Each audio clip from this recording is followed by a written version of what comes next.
I'm out. I gotta SDN go. in the building. SDN in the I building. mean, Say what you were saying. Yes, go ahead and tell the world what you were saying about. anyway, Go ahead, scheduled man. sex is healthy for a marriage. Hell Good yeah. morning. Amen. Yes. Scheduled Yes. love is all the love. Wow, there's definitely love in the air. Well, good morning, good afternoon, good evening, good night, good all to whomever it is that's listening, watching. We glad you pulled up.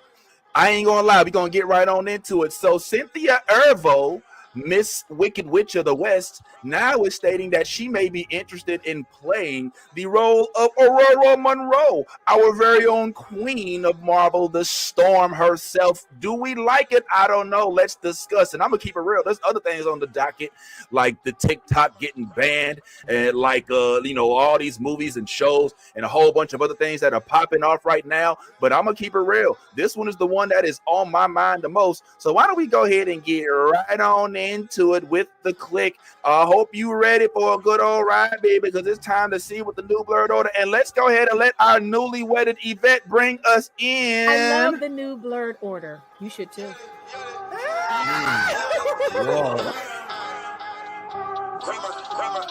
Let me get all this 10p Wayne. All the niggas rapping about the same old thing. I've been coming through with the same old gang. Ain't shit changed except now I got a name. Got it out the mud but we got no stains. Cold ass lizard with a gold ass chain. The girl call me daddy, not my government name. Money on my mind, got them bands on my brain. Let me tell y'all about a nigga I know. The nigga stay clean so he always got hoes. All righty. Thank y'all for pulling up. It is a new day, a new year. And yes, looks like Cynthia Erivo wants to be the new reigning queen of Marvel. And we know what that is, man. Because, once you start playing Storm, like, yo, you are officially it. And let's keep it real. In the Black community, Storm is everything. Especially now, the Charlatan came out and all that. But are we feeling her as Storm? She recently had this to say. Is there another dream role out there that you want to manifest? I really want to play Storm. I know it sounds frivolous, but I think we haven't covered how grand she is and all of that inner turmoil that she has. So I think there's a world in which we could, do something like that. Is there another dream role out there that you want to manifest? I really want to play Storm. I know it sounds frivolous, but I think we haven't covered how grand she is and all of that inner turmoil that she has. So I think there's a world in which we could, do something like that. The question is that a world that we want to live in? Are we in agreement with this? Do we feel Cynthia Erivo, the mighty new Wicked Witch of the West, is now deserving of being crowned as the queen of the Marvel X-Men? Is she witch worthy? What say you? I did notice we had some debate about this in the chat earlier on. So I would just like to throw it up as a jump ball. What say us about Miss Cynthia Erivo playing the Weather Witch Aurora Monroe? Y'all for it? Two thumbs way down. So, whoa, okay. First of all, before I even get into the controversy, the fact that she says, I know this is frivolous, tells me she's not a real blurred. You're not like us, okay? Because if you were a real blurred, if you were a real Storm fan, you would know there is nothing frivolous about wanting to play Storm. That is every Black nerd's dream, okay? The fact that you have to equivocate with that intro lets me know that you just want to wear the pretty costumes and you don't really know who Aurora Monroe is. I'll start there. Whoa. Yo, that's how we feel. Welcome back, Steph. Hot take, tie that out. You agree with wifey Nolly? What I mean, you know what I'm saying? What's going on?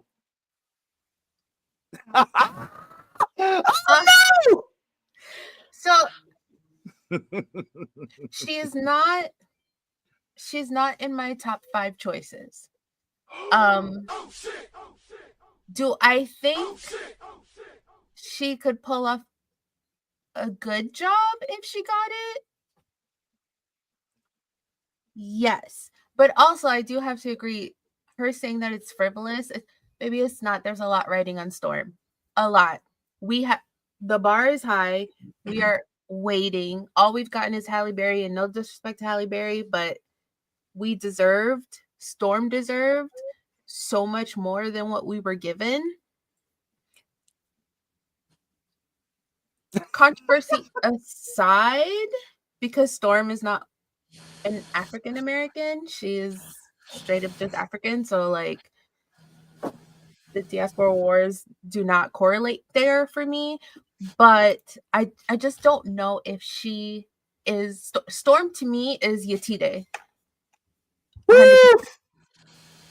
And I think I can't let go of that fan casting at all in my head. Like I can't wrap my head around anyone else being Storm. Like there may be maybe Jodie Turner-Smith, maybe if that. Ooh, that's okay. But Yetide is like my number one. Cynthia, great actress. I'm sure she could pull everything off, but she's not my Storm. Oh wow. Can I call you out, Nolly? Because you said you could see it, and I now could see it. And I think if she got it, she could do a good job.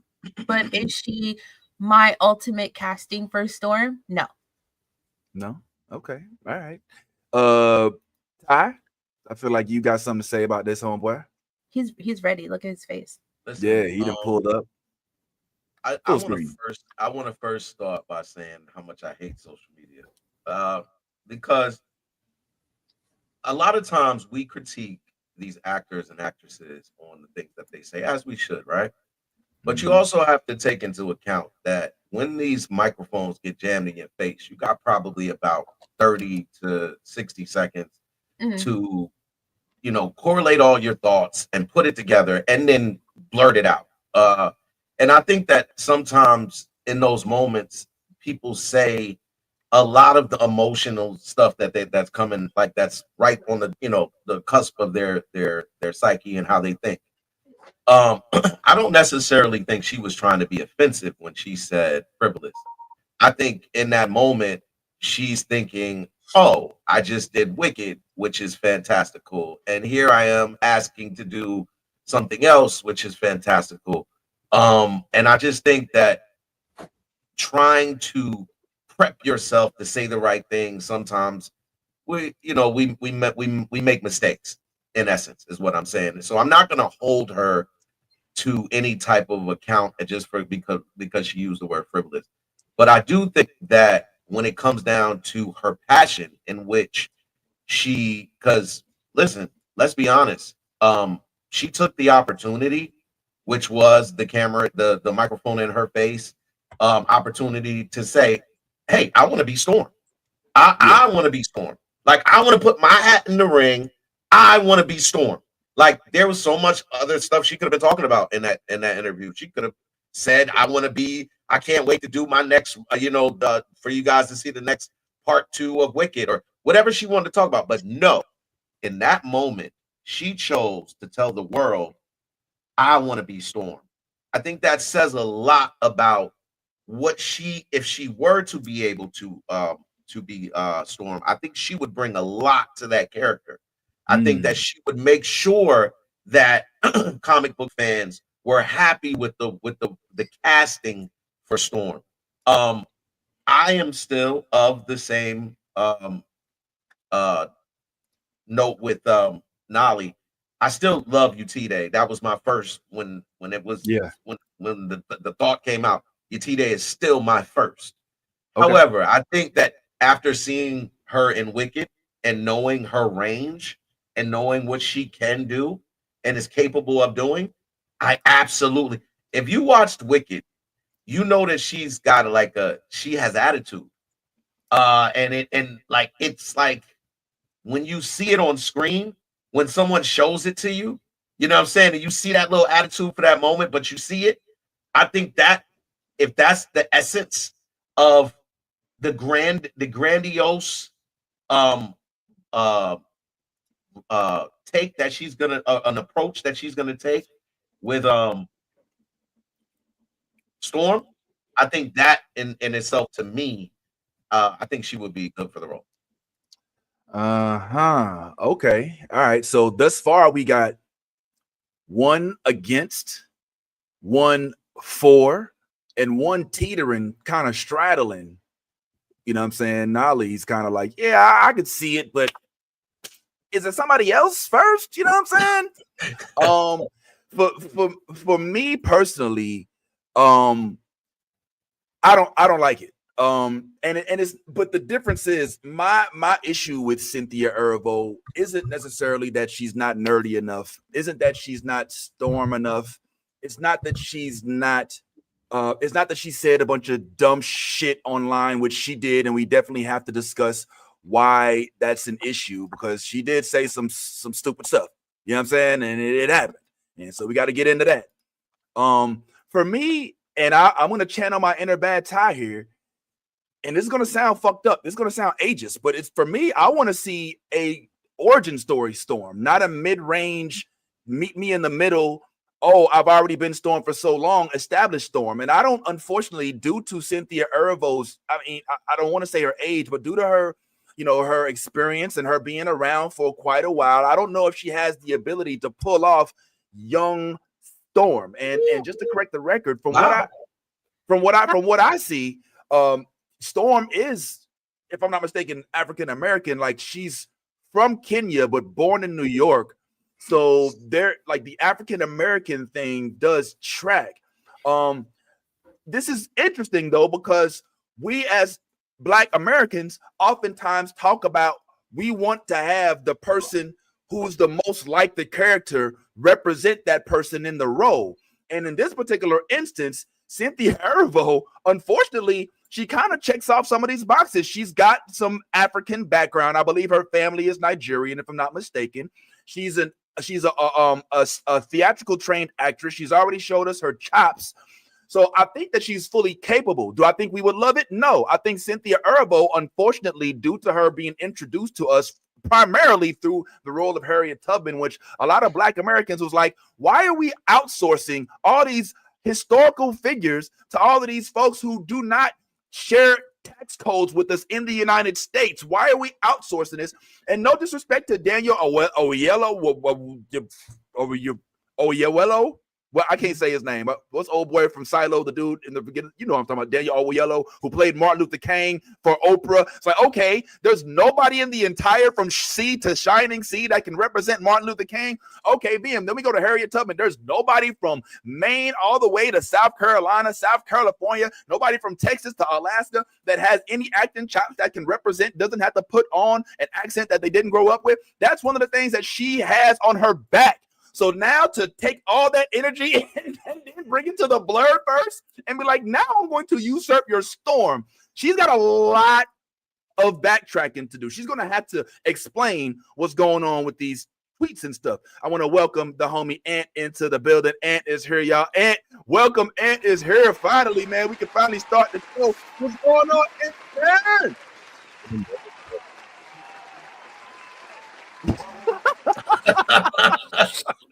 And pulled up.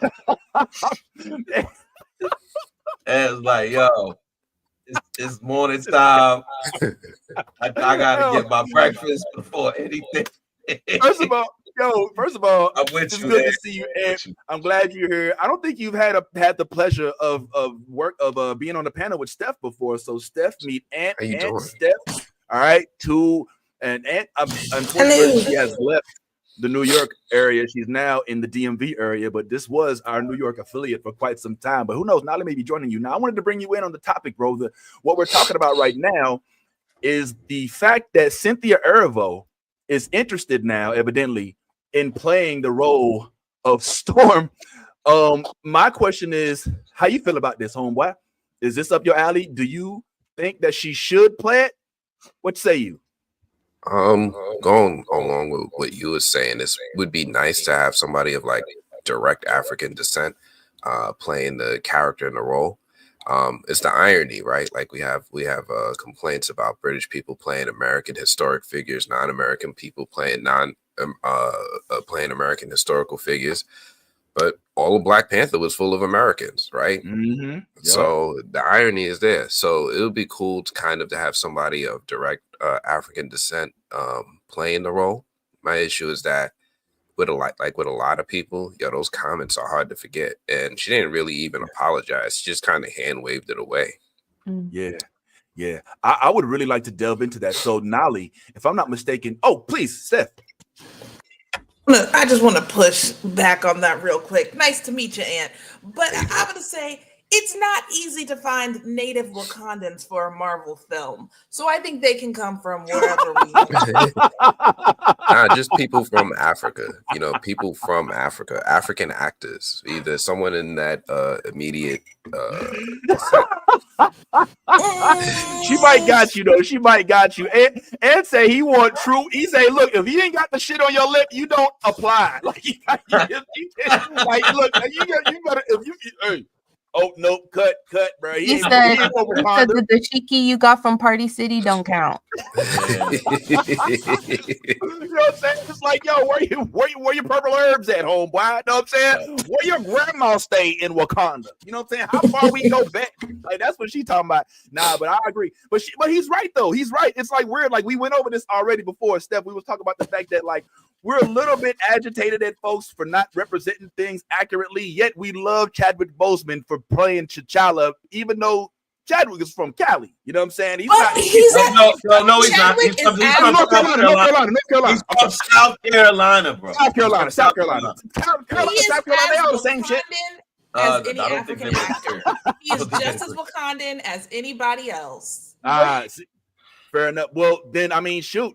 You're gonna get the anti-woke crowd coming up. Well, what about white, black? I don't want to. We tangenting, and I don't want to tangent right now because I really want to delve into what led off. So Nolly, if you could you, and Steph, if you don't mind, because I think you might have had this on the top of mind as well. Could you once again remind our audience what Cynthia Erivo said, why she said it, and how you feel about it? Look at Nolly, does not look happy about having. Come on, Nolly, come on. But before I forget, because ADHD, you said that she couldn't play a younger Storm, but like, how old do you think Alphaba is? Because they're like freshmen. They were in high school, bro. Like, and she pulled it. I know because I've watched Wicked at least 3 times a day every day since it came out. So we don't talk about it because it's my current hyperfixation. Anyway. So basically, what had happened was, so boom, she tweeted about re-recording a song she had wrote, and she was kind of mocking Black African Americans, their accent, and basically said straight up that we're ghetto, etc., etc. And like the usual shit that the Black demographic always do, that none of us know where we're from, etc., etc. It's an ongoing war.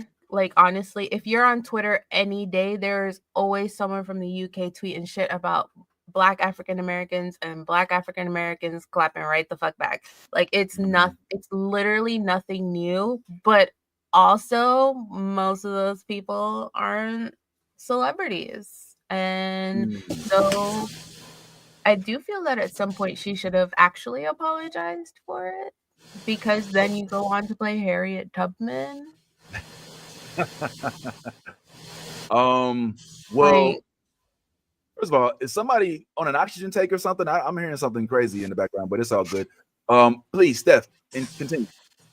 I'll just add. So for one, I just texted a link summarizing a link to a thread that summarizes the whole controversy really, really well. That's in the group chat now. So if somebody wants to post that on one of the pages, if y'all are watching later, hopefully the link will be up and you can read the whole thing in detail. But in sum, what happened from my perspective is basically there was pushback to Cynthia Erivo, I don't know how to say her last name, to Cynthia's casting as Harriet Tubman because she's not African American. And her response to that was very cavalier and basically like, well, we're all Black, so why are you trying to single out Black Brits? But then on the other hand, she has lots of tweets talking about British people should be honored for British awards and cast for these things. And, you wouldn't understand because I'm British, it's different. So she likes to make the distinguish between Black Americans and Black Brits when it's convenient for her and supports her point. But when people I think very reasonably call out, hey, could we not get a Black American actress to play a Black American icon? Then she's like, oh my gosh, but we're all the same. But that's not how you really feel, sis.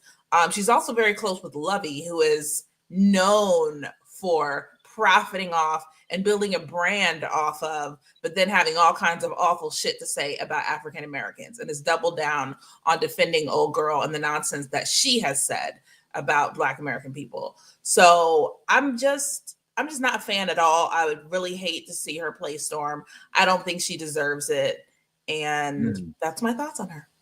I think it's not her anointing in life. I think that there's a calling for her. Obviously, Alphaba was one of them because I have begrudgingly bumped the soundtrack since the movie dropped. I don't think Storm's it. That's pretty much it. You don't.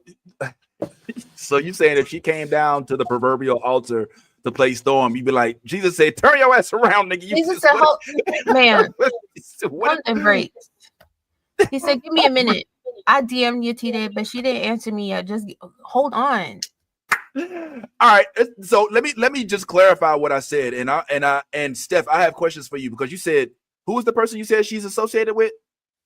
Lovey Ajayi. She's an author and influencer who has made a brand on like telling it like it is. But she is Nigerian also and has had a lot of critical things to say about Black Americans. Man, this conversation is going to take a dark turn in a second, but for right now, let me just retort what Nolly said.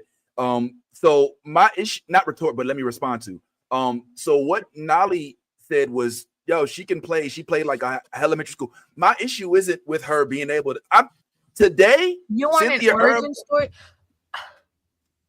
I think my issue with wanting an origin story Storm is that we are so late into the MCU right now that like I don't know if with our Marvel fatigue we could handle more origin stories. I feel like a Storm origin story would not get the attention that it deserves, and it would be one of those projects like the Marvels where like people pan it because it's a woman of color, she's the star, and then it would do good on streaming. And I don't want that for Storm. And I think we're at a point in the MCU where they've fucked up so much consecutively that this is not a good time for an origin story, especially with DCU rebooting and revamping and doing not so much focusing on origin stories, but rewriting what they've already done for their new kind of. I don't know if this is the time for it.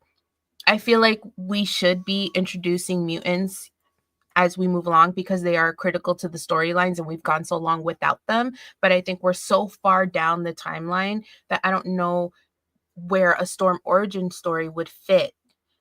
Maybe like an after her appearance comes out and they do like a project that's an origin story and give us that on top of introducing her and making her critical in upcoming storylines. But I don't know how a Storm origin is going to work right now with the fatigue and with everything going on, because Marvel hasn't really been giving lately, and so like I don't want half-assed Storm. Like I need them to find their footing again and get back to what the MCU should be for Storm to be given her flowers appropriately, and that makes sense. Because at this point, they're throwing us here dams all the time. I don't want Storm to be a here dam so that we could shut up. I get not wanting Storm to be a here dam. By the way, I love the concept of a here dam, and it makes so much sense. A here dam, and I low-key feel like Storm, as of right now, could suffer through a here dam type of project. But here's the issue. I know that what I'm saying sounds like superficially terrible. I get it, especially after they tried with the younger version of Storm in Apocalypse and it did not work at all. But my thing is, just like I feel for Miles Morales, when we get introduced to a Storm, I don't want to see another Storm introduced for a long time. I don't want them to come in and be like, okay, this Storm done aged out. I don't want to do the Patrick Stewart James McAvoy thing either, where there's an older Storm and a younger Storm. I want there to be a Storm that we learn, we get, we grow with. I want a Tobey Maguire Storm. I know, don't give me your Tobey Maguire feelings. It's just an analogy, okay? It's just a comparison. We met Peter Parker through Tobey Maguire. Then we got 4 Spider-Man movies, and I'm counting the one that he's in with No Way Home, because of how we grew with, and then we grew to compare him to others. But ultimately, we had our Spider-Man.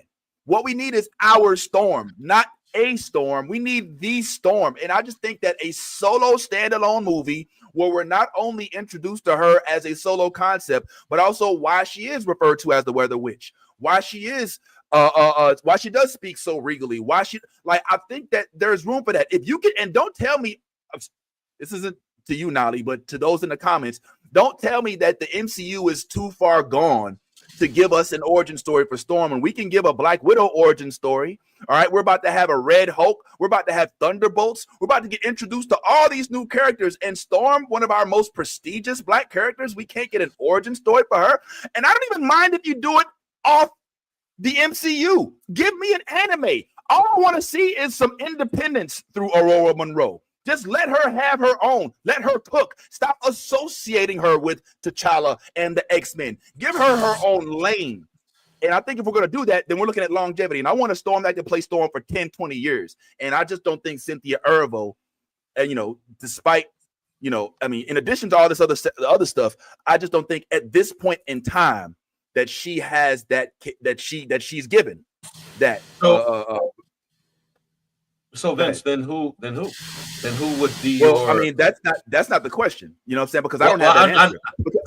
Because let me answer your question. The question begs that I select from a list of characters, a list of actors, folks that we may know already. And what I want to say is I don't know, because we may not know who Storm is. She may not have been cast yet. She could be an unknown person. So for me to float a bunch of folks just so that we can sit and debate on whether or not they fit the script, that's something we can do. It's fun. We can have that conversation.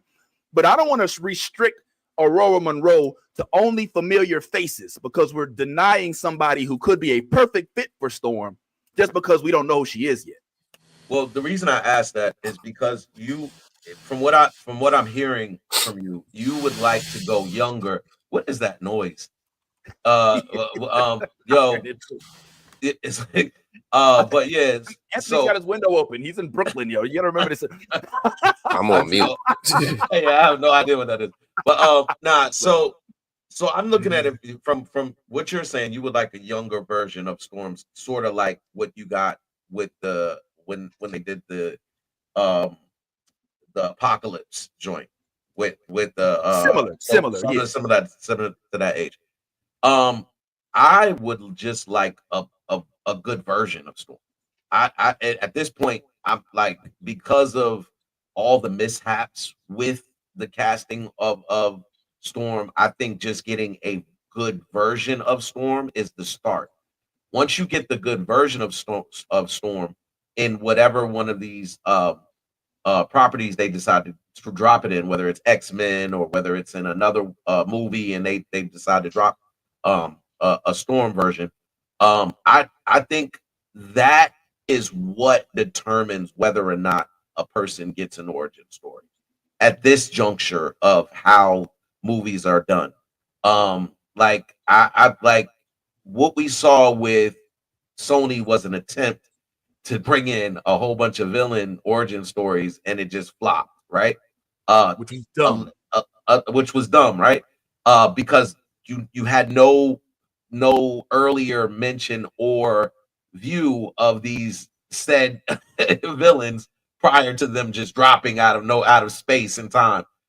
So I think if they give you a version of Storm that people can kind of cling to and be like, "Oh, I like what she did with Storm. I like, because right now we had Hallie, we had what was the young lady that played in Apocalypse? It's so sad that I don't know her. Like we didn't even take the time to remember her name. Like that's how bad it was. Y'all talking about Alexandra Shipp? Is that her name? Alexandra Shipp. Sorry, I was talking about you, Steph. Playing I was talking about you. Can we get somebody, if not African, at least like both black parents, I got jobs. Hallelujah. Listen, Hallelujah. I'm not opposed to that. And more importantly, I think we really need to understand what we have right now as opposed to what we assume is out there. What we have is actresses that have already proven themselves to be able to take characters and make them successful. I'm speaking to a Cynthia Erivo. I'm speaking to a Yetide. Um, I honestly think that either of those women will do justice to the version of Storm, which is the same version of Storm, by the way, that we enjoyed so much in the X-Men 99 X-Men what was that 97 the last season or the last so I don't have a problem with that version of Storm, the version that is, like I said, grandiose and has this aura about her that screams regal and so I would like to see an older woman, not saying she has to be old but older, because Cynthia is 38, Yetide's 43. So either of those women playing would give Storm the maturity that she deserves as a character. Now, from there, if they decide later they want to do an origin story and you go with a younger version to fit that whole dynamic that you want to see, cool. But I think as far as like right now, we as a culture, as a people, as nerds and blurs, we all want to see Storm receive her flowers and get casted as someone who's going to give her what Storm deserves. Fair enough. Disagree, but fair. Because I don't think that everybody we've met as a superhero who has stayed with the MCU for quite a while, we met at a younger age. We met at a vulnerable moment. We didn't meet as many of our characters right at the height of their superhero-dom. Let's start with Captain America. This dude, we met him in Brooklyn. He was skinny. They had to CGI his body on. That's how skinny he was. And now we got we don't have Captain America now. Now he's back to the Fantastic Four. When we met RDJ, he was still struggling being a playboy. Remember, he messed with the interviewer and all of that stuff. Then he came and developed. When we met T'Challa, he was still his daddy's son. You know what I'm saying? Like, we don't meet these characters at the height of the only one we meet like that. And even then, like, we even got a young Professor X, a young Magneto. Like, why are we trying to force Storm into her middle-aged self instead of giving her the same opportunity all the other big-name Marvel characters got to develop from youth into their maturity? And I think that, and another thing, real quick, why is Marvel let me get the cam. Can I talk to Marvel for a second? All right, I'm gonna talk to Marvel. I'm gonna go ahead. Marvel, as long as I've been reading your comics, as long as I have been into these movies, there have been Black people clamoring for a Storm project, for a solo project. What is the holdup? Why are we getting everything about everybody else? We're hearing all this stuff about DC. We're hearing this about Clayface. We're hearing this about Joker. We're hearing now that there may even be a new RDJ role where he's going to be recycled now as Dr. Doom. And through all of this, there's no mention of a single Storm movie. Well, all of the comment section are all clamoring for it. Are we not loud enough? Are we not important enough? What is the holdup? I think that y'all are missing the ball on this one, and you normally were pretty good. Like, you would say, oh, okay, y'all want Avengers? We'll give you Avengers. Oh, y'all want a Spider-Man mashup? We'll give you a Spider-Man mashup. Oh, y'all want Storm? Let me think about it. Somebody got to talk to y'all about that. Now, but Vince. Oh, but I think we forget that Marvel didn't have the rights to the mutants until very recently. Remember when we were introduced to Wanda and Quicksilver, they called them specials because they literally couldn't even use the word mutants. So, and that's a recent thing. And that they were only able to get once the Sony thing ended and 20th Century Fox thing ended.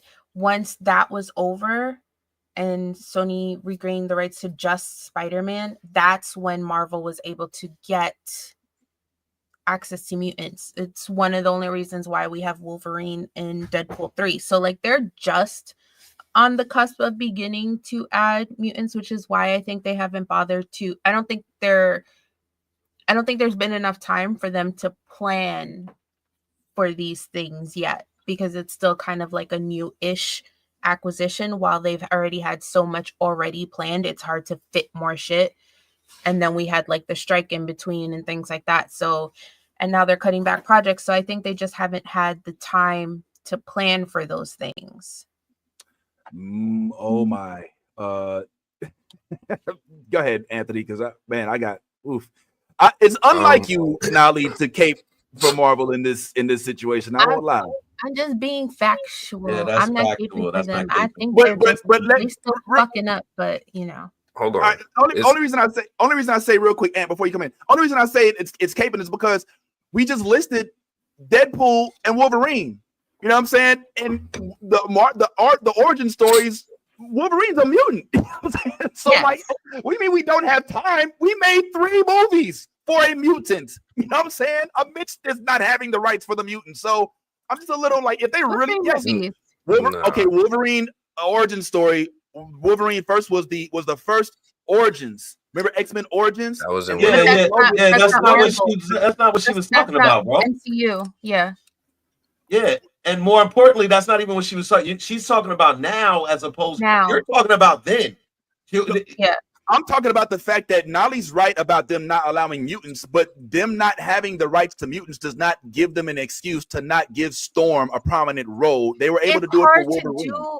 It's hard to do because Wolverine's an X-Men too. Everything you say about Storm, so Wolverine is an X-Men. Yes, he's a mutant, but he's also one of the easier ones to just throw into something. Whereas I feel like Storm has such an integral role with other already established MCU characters. They just got the rights to mutants in 2019, and that's when they had started writing Deadpool Wolverine. And then we had a strike in between, and they already had a whole timeline already planned. So I think it would be disingenuous and at a disadvantage to just shove Storm into something already when the timeline is fucked. Anthony. Disney started their acquisition in 2017. They finished it in 2019. They had a long time to figure out how to write in Storm. I do believe that there is room to do both. You know, we do have a lot of films where they like to do flashbacks and they like to interject people's origin stories into a contemporary story. It's really on just how they want to write it. They can do whatever they want. Overall, I think we know why we don't have a Storm movie. We know why. You know the answer. We just dancing around it. It's not their priority. You know, when Disney wants to do something, they make it a priority. I remember when Black Panther came out. What year did Black Panther come out? Like 2018? I think it was earlier than that, right? It was 2017, something like that, like 2017, 2018. No, yeah, 2018 and Wakanda Forever was 2022. Right? So 2018, Black Panther comes out. It's the highest grossing superhero movie of all time. It outpaces the Avengers domestically. I think it still holds that record, like $700 million.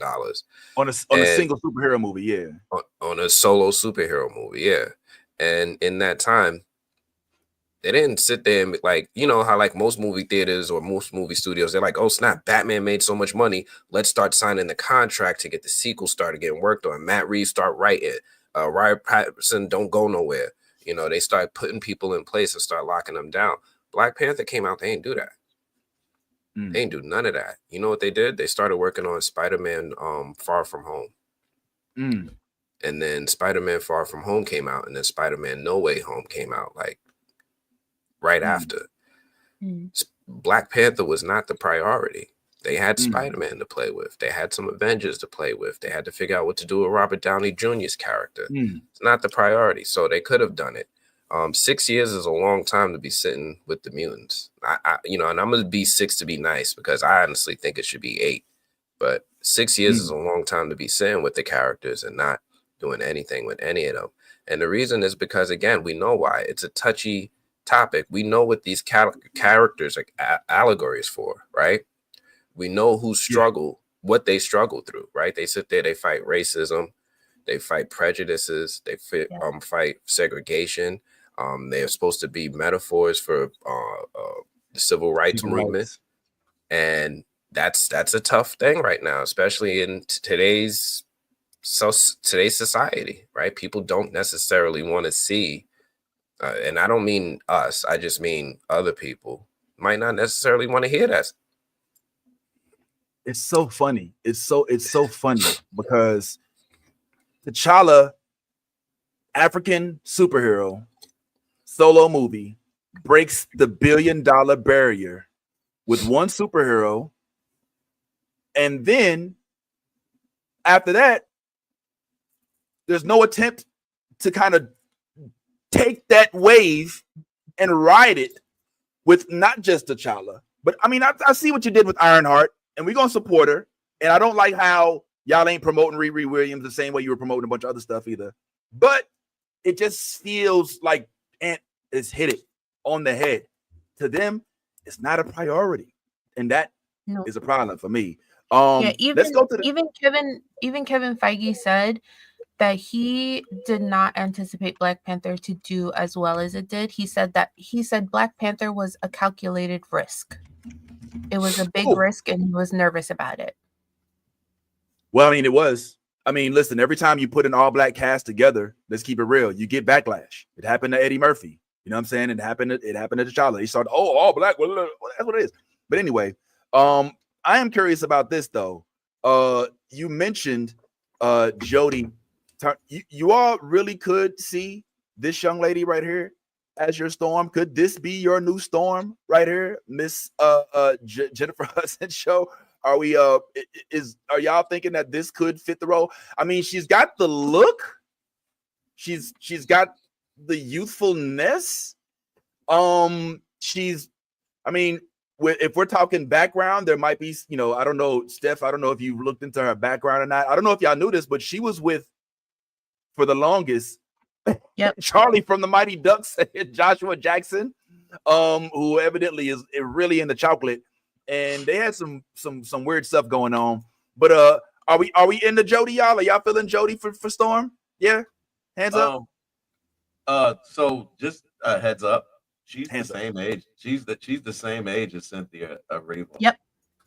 She's literally 38. And Yetide is 43. And and T Day's 40. You see, this is my. I love you, T Day. I love you, T Day. We all love you. I didn't get my answer. I don't know what if you're trying to throw that at me, like, yo, well, just so you know, pussy ass nigga, your fuck boy ass ain't even know they the same age with your bitch ass. Like, okay, calm down. Like, I'm not advocating for that's not at all how I portray. She's 38. Oh, yeah. Nah. I just say that. I just say that to say that when it comes to Black women and Black men, it's about what you can bring to the character. If you can look like you 17, then like, yo, she just literally just did Wicked, bro. And as a whole, that is supposed to be a whole high school theme joint. Like they literally are in like even for the sake of argument, if we say they're in college. In the first year of college, like that's she's still supposed to play. Hold on. Let me stop you. You're not listening to what I'm saying. I'm not saying that she can't play the role right now. I'm saying I want longevity. Is she still going to be able to play a developing maturation Storm in 2035? I don't know. But that's what we see. That's what we see with all the other characters. You know what I'm saying? We want a long life Storm, not a Storm that you're going to introduce to us who's not going to be the same Storm like 5-10 years later. I just don't know if that's going to be the case. All right. First of all, set up, you will have the same Storm. And more importantly, more importantly, So you do want you're dead set on what you've seen in the past with Marvel. Doesn't mean that won't change. Like you can't just decree because Marvel stepped out there and this is how they presented everything that's how it's going to remain. It shouldn't remain. If they want to contend and stay relevant, then they are going to have to adapt. There is going to have to be some change within Marvel because now you're finally had your competitor, the person you were always never worried about, is finally putting out good product. So in order to now stay relevant, you now have a competitor. They didn't have that before. It was easy for you to put out whatever you wanted to put out and people to have to watch it because they didn't have anything else to watch.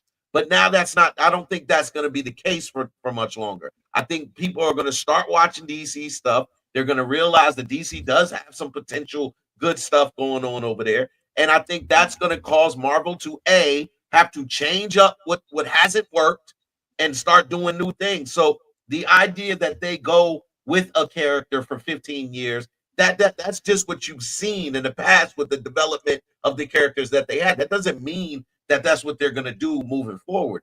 If we get 10 years of a Storm storyline, I'm okay with that. If we get 10 years, we don't have to get 15 years. But if you give me 5, 6 movies, and maybe some spin-off television series or whatever, I'm good with that.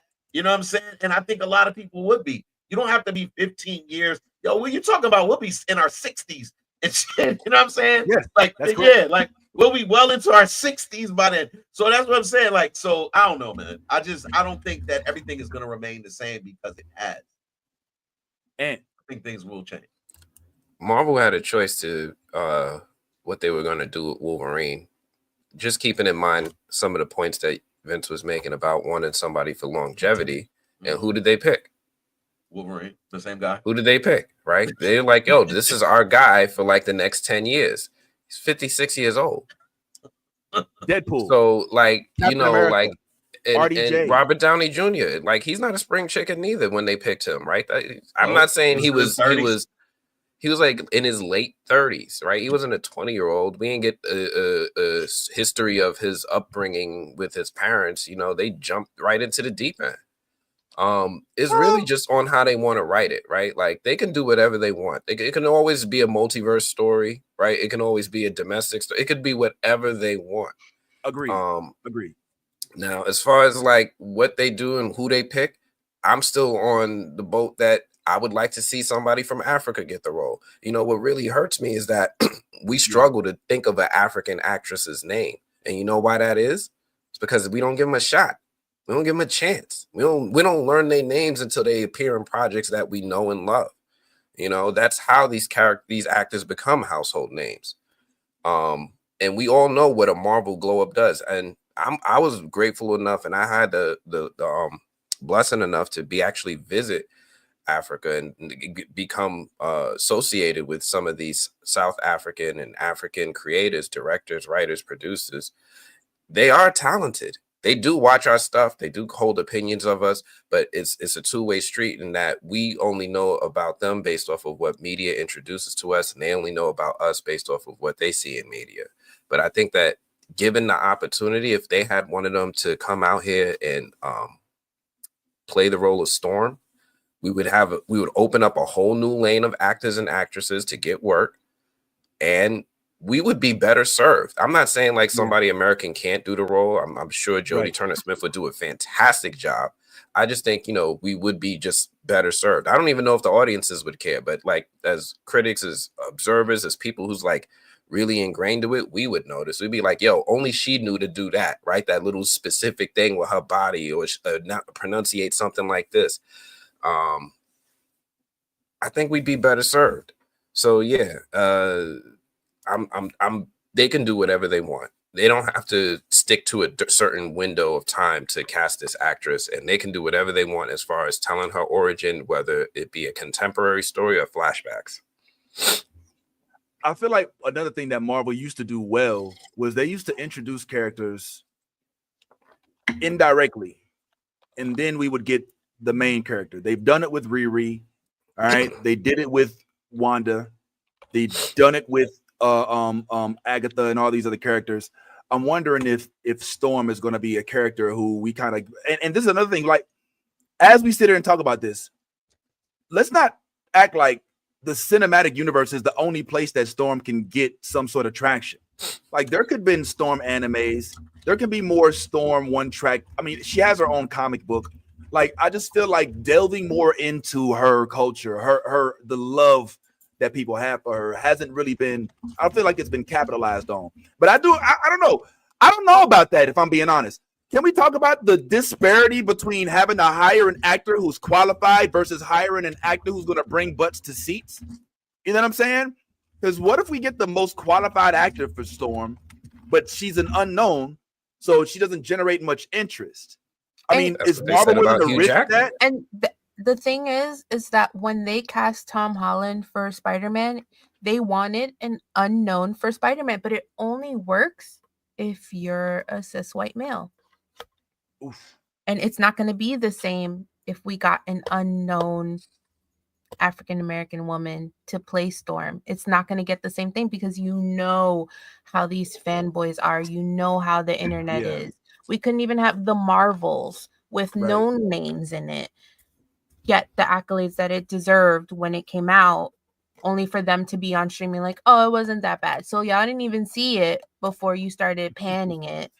It's not going to be the same because it's not some little white boy. Come on, Ty. If we went your route and went young, there is one actress that I think would be ideal for Storm, and she's not an unknown. If any of you ever watched Black Lightning, the last season of Black Lightning, they switched out Lightning, I think her name was, which they switched her into Laura Kariuki, Kariuki, Kariuki. She also played the older sister on the Wonder Years, the black version. If anybody's ever watched that, which was a hell of a show. If is it over? They don't come on no more? Oh yeah, they canceled it. Yeah, they canceled it. That's of course. That's how that goes. But she played the older sister. And she also played on Black Lightning. She would be ideal if you're talking about now she is from Kansas, right here in the U.S. She is of African descent. Laura, Laura, Kariuki, Kariuki. But she's 21. She's 21 years old, I think. I think she's like 21. Oh, yes. She's young. Yeah, she's young. She would be ideal. Yeah, I'm with you. Let me go ahead and pull this up right quick. Yeah, this, and you know who else? I mean, and I think I'm gonna get a lot of, brush back if I mention this name, but I also am not too mad at what's the name from Fresh Prince, but then again, I know people don't like her right now for some reason. Who? The girl who's a singer. Oh, the singer Coco Jones. Coco Jones. Now, again, I'm not casting her. I said I wouldn't be mad at her. Just from an image and youth standpoint. But yeah, this is ideal. This is ideal. All right, I didn't do that on purpose. She looks like my she's little 26 years old. So she's 26. And like I said, she played I think Lightning and Black Lightning. And also I know her from the Wonder Years, but she was in a couple of other things as well. But she's not an unknown actress. She's not, she's not up there yet, but I think a role like Storm could put her right. This is ideal. This is you hit my heartstrings because she has experience. Mm-hmm. She has youth on her side. She's got, from where I see, the image. Okay. Mm-hmm. She's got the hue. She's got the American, and it sounds like the African background. I'm going based off of what you're telling me. Mm-hmm.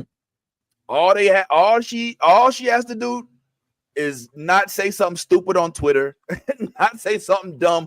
And I'm not casting her. I'm putting her in a bucket of folks that I think could be qualified to suit the role. But this is more my speed. Not to take away from your T-Day, who I love and still was one of my first choice along with you to play Storm, not to take away from Jodie Turner and not to take away even from Cynthia, who I frankly think is a little too controversial at this point. I think that I don't think that the Black community would come out. I mean, comments like this, like that, this ghetto American accent, like, and doing it to tap dance for said white man in the comments is for laughs. I assume it's probably for a giggle. It's gonna haunt you. Like, Black people are some of the most sensitive people on Black Americans. I can't speak for everybody else because I'm a Black American. I believe it's some of the most sensible because of the history we've been through. So you got to be careful when you. But we're really sensitive when it comes to us, on us. Oh, hell that's the part. But it's not. It shouldn't be a hell yeah. Like, that's the crazy part. Like, that the fact that you was like hell yeah. Like, we shouldn't be as critical of us as we are. Like, that is a projection. Like that. Like, that's the part that I'm saying. Like, it's okay to be critical because social media has opened the door for everybody to be critical of everyone. But when we go so hard to, like, it's like when we do something wrong, it's just like, okay, I misunderstood what you were saying. That's what I mean. It's like, oh my God, how can he do that? Well, it's like, and that's the part that's for me. It's like, yeah, people make mistakes all the time. Like, yo, was she thinking when she made the comments to her friend when she said together, because that was her publicly to her homeboy. Listen, this is what I'm saying about social media is sometimes you forget, like, people forget that you're public. You forget you're in the moment. Like, if I'm talking to you on one of your posts, well, listen, it may not be smart, but that's the whole thing that I'm saying. Everybody is not, that shouldn't be held to be this congenius. People are dumb. People do dumb shit. I do dumb shit. You do dumb shit. We all do dumb shit. But it's being the extra overly critical part for me of Black people when it comes to Black people that I just be like, all right, calm down. You know what I'm saying? It's not that serious. She didn't go out and smack nobody. She didn't go out and choke nobody. She didn't do. Yeah, she made some comments. They were a little touchy. You didn't like them, cool. That's the thing. That is the thing of freedom of speech. But yeah, there's consequences to your act. But yeah, it's not. Yeah, it's not. That's my whole thing is we don't have to be so critical of our own when it comes to them making mistakes. Yeah, people can make mistakes. Just don't be sitting there throwing the stone like you don't do it too. We all make mistakes. That's all. I agree. Go ahead, Nally. We don't give ourselves enough empathy and compassion when it comes to things like this because we have such a complicated history, especially in this country, that we're not given the same grace as other people. Like, there are literal melanin redacted individuals who will say some really sideways shit on social media. Career, totally fucking fine. Ezra Miller literally kidnapped someone, and it took after his movie coming out and all of that jazz for them to be like, yeah, we don't fuck with him anymore. Okay. We don't allow ourselves enough. I think we're harder on ourselves because of how hard it is to be us in America. And so that's why we tend to knee-jerk react. We double down. We put extra emphasis on things. It's like we don't allow ourselves the normalcy of making mistakes because we hold ourselves to such a higher standard that it's almost impossible to let go of, like, the generational trauma and the trauma that, our communities go through. So no, I totally agree. I definitely agree with that. 100%. My bad. I mean to applaud you early. I hear you, Ty. Another side of me is also saying though, like, all right, well, that's all fine and dandy, but one of the reasons why is because of white supremacy and racism, and why we sit here and try to hold our whole group of people to a standard, and that's something that other races don't do. You know what I'm saying? Like, how often do you have to justify your skin color to, like, do you know you're a white boy, right? Like, this is something that Blurred specifically, I think, have to wrestle with. But I get what you're saying. Anybody had anything else to add on to that? I want to go ahead and see what the comment section is talking about. Go Go ahead. You about to say something? No. All right. The comment section is speaking in about the storm. And shout out to, I think Yaz just sent this. Somebody AI'd her already. I don't know if y'all feeling this. Yeah, I'm sorry, it's blurry. I'm not feeling that at all. That's not no justice. I'm not feeling that. Come on. That's crazy. Every day we stray further from God's light, the more we use AI for the worst things. So crazy. Every day we are becoming more and more children left in God's hot vehicle with the doors closed and the windows closed up. Because what the hell was that? That costume? Horrendous. The hair? Not even kinky. The edge is not even kinky. Like what? That's terrible. We're not feeling the okay, I can't even. So Serenity, welcome. She said we don't need an origin, but a storm focused movie. I can see that. I'm not opposed to that. That's not the worst thing I've heard. I wouldn't mind. I mean, we didn't get a Captain Marvel origin story. We got Captain Marvel. She had already knew Marvel. She was in the middle of training. So I agree. And not that that's the best example because Captain Marvel didn't do so well, but I hear you. Thank you, Lorena. Yes. Boost the algorithm. Al, hook your boy up. Dang, they should introduce Storm in the new Black Panther. No, I think that we need to get away from having to associate Storm with Black Panther. I wouldn't mind seeing her, but we've already been introduced to Storm way too many ways. It's time she gets her own, in my opinion. And also separate her from the X-Men. It's nice that she's with the X-Men, but Wolverine, he's with the X-Men and he's done 3 solo projects now. Let me see. Yeah, but don't separate her off the top. Like I wouldn't separate her. I would honestly bring her out with the X-Men. And like I told you before, bro, it's going to take a good version of Storm before they decide to go with an origin story for Storm. Like you have to we have not gotten a good version of Storm outside of X-Men 97. Like I'm just being honest. If you give us a good version of Storm, then you start hearing the rumblings. Yo, Storm, did you see her in X-Men? Oh my God, she was the movie. She was everything. She deserves her own movie. She deserves her own movie. I think we're there. I think we're there already. She's not the one. Listen, I'm telling you, we're not there, bro. We gotta have a version of her that we can sit our, you know what I mean? Like we don't have a version. And I just think that they like if they thought we were there, we would have some type of, it would be some type of rumblings, and we haven't heard any rumblings for years. Oh, you put too much faith in the movie industrial complex. I think that maybe. I agree with Ephraim. I disagree with this. I think that they need a new writer staff and they need a new vision board. They need somebody on staff, Ephraim, who actually sees what people, who actually knows what people want, instead of just saying, you know what, we can make a Craven movie and we can make a Madam Web movie. They need somebody to slap in the face like, no, the fuck we don't. We don't need that shit.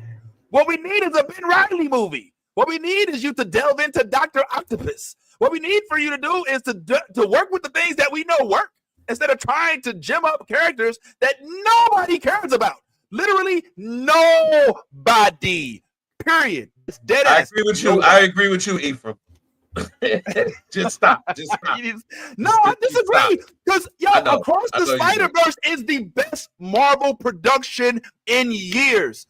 All of the Spider-Verse movies are the best. They're better than the bullshit we've been getting as of late.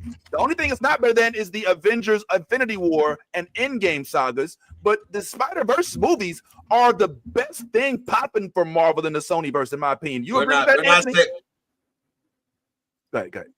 Oh, yeah. Thank you, Internet. Cut him off. I thought you was froze. I'm not froze. You said Anthony, so I just stopped. Oh yeah, Anthony. Yeah, you am I lying about that, bro? Listen. Oh my bad. Anthony's editing his next video. Anthony's talking to Tyler Perry. She's like, hey, man, I'm trying to tell you. You know what it is I'm doing? Because I didn't really appreciate those images of Cynthia Erivo like that. Like she can change the way she looks. Like if you look at younger photos of her, she doesn't look like that, right? She's an attractive woman.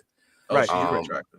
Yeah, so like, you know, I might not like the comments that she made, but I don't think I don't think that's cool to just sit there and show these terrible AI photos of her. I think with a good Black woman working on her appearance with the hair and all that, I think she could kill it as a version of Storm. One thing I really hope we do, and I hope Marvel continues to embrace, is just giving us multiple versions of characters, right? We got this whole multiverse thing going. They have multiple versions of certain characters floating around, and I would be okay if Storm falls into that bucket. I don't know how they're going to introduce the X-Men. It's a big mystery. And I'm also sitting here looking up a lot of people who I was thinking of could play Storm. Couple of the actresses honestly came from House of the Dragon. Like anytime I saw Valerian, I was like, ooh, Storm, ooh, Storm, ooh, Storm. Like the one who played Lena Valerian, and Bela. So Bela's got that energy and Lena had that look. So I was sitting there like trying to figure out if I could just quickly AI a photo of them in the character. So you caught me slipping. I got you. No, you good. Now I'm glad you stay on point, man. But it's don't you can't just go pick a random Black person cast with white hair and say that looks like Storm. You know what I'm saying? Like, nah, bro. Nah, we gotta do better. But I agree with you though. Like when you see him immediately, you're like, all of y'all Storm, you know what I'm saying? Y'all could be, but that's just my heart desperately wanting a Storm, right? Like I've been waiting for one for so long that I start doing this, and we all do it, right? Like I know when I see certain Black actors, I'll be like, ooh, T'Challa. Like why is this not happening? So yeah. By the way, I thought that was I don't know, just to kind of circle back because we'll probably be going to a different subject here pretty soon. I don't know if y'all peeped. When I put up the Jodie Smith Turner joint from when she was at excuse me, my bad. The Jennifer Hudson when she was at the Jennifer Hudson show. I don't know if y'all peeped. Just a quick mention. The Jennifer Hudson doing this little background thing has been a whole vibe as of late, and it's been getting a lot of attention. Some of the folks that we have been talking about have made some appearances on this red carpet, and I think it. Oh, you know where I'm going, Ty? Yeah, my wife watched it like 20 times yesterday. I was like, "Yo, all right, you watching it again?" Enough. We get it. I was like, "Yo, God!" She started dancing with him. I'm like, "Yes." It's like, bruh, we get it, bruh. Okay, Mufasa, all right, we get it, but it's like, calm the fuck down. Like, my God, like. I mean, I don't know. Maybe he's officially become the enemy of the state in my house. Nigga. If you pull up over here, I got these for you. I'm telling you right now, because my wife she has really made me jealous of this dude. I'm like, what's he got that I don't got? Green eyes. Okay, all right. Is that what we want to do? Okay, a nice smile. All right. I'm just saying, like it's a vibe. Is all I'm saying. Like, Yo, look, well, I would tell you what he got that you ain't got. And you can go ahead and post your account. Go ahead and post your and me and you both in the same boat. Go ahead and post that. Post some M's because M's is on the resume, fam. And another thing, contacts used to be a thing, but now I'm just gonna go ahead and start hating right now. The same way I used to hate on New Kids on the Block and all them shits. This nigga is getting way too much attention. I'm sorry, but somebody need to punch him in the face with like some brass knuckles. With both hands. With both hands. They need to put them together and hit them like this. You gotta, you know what I'm saying? You gonna have to get him. Is this even dancing? Like what are we doing? It don't matter what he did. He could have just walked down there. He could have been all off beat. It don't matter what he do. What is he doing? We can do that time. Hey. Man, you know what I'm saying? Give me a little, man. You know what I'm saying? There we go. Yeah, hey, I can do all that. Yeah. Here we go. Yeah. Okay. Look at that. Just that we got Aaron Pierce at home. Timu Aaron Pierre.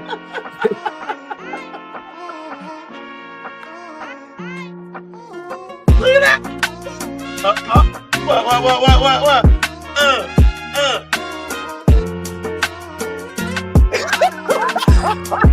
Ty, you got it, Ty. You got it. Hey.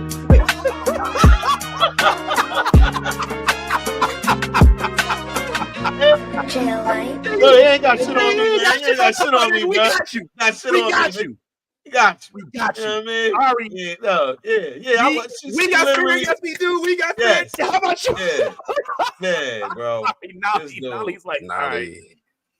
All right, my bad. All right, but yeah, Cynthia was on that bit too. This just been a whole little vibe. If y'all ain't been on it, and have y'all heard how they do it? Like, listen to everyone gets their own song. Yeah, it's a fun. Like, they make up the song. They make up, and it's so funny to see the difference between black people. Yeah, like. All right, check it out. So, first, since we going down this route, we're gonna give Cynthia just a moment. Oh, actually, what did they say about Cynthia? What I wonder what her song was. Let's give her. Let me see. Is she rocking that or not? I gotta give. I heard what you said, Ty. Giving people a chance, not always, And same for you, and I heard what y'all saying. And I say, as much as I've sat and I've given her a hard time this morning, if she did play Storm, I wouldn't hate. Cynthia,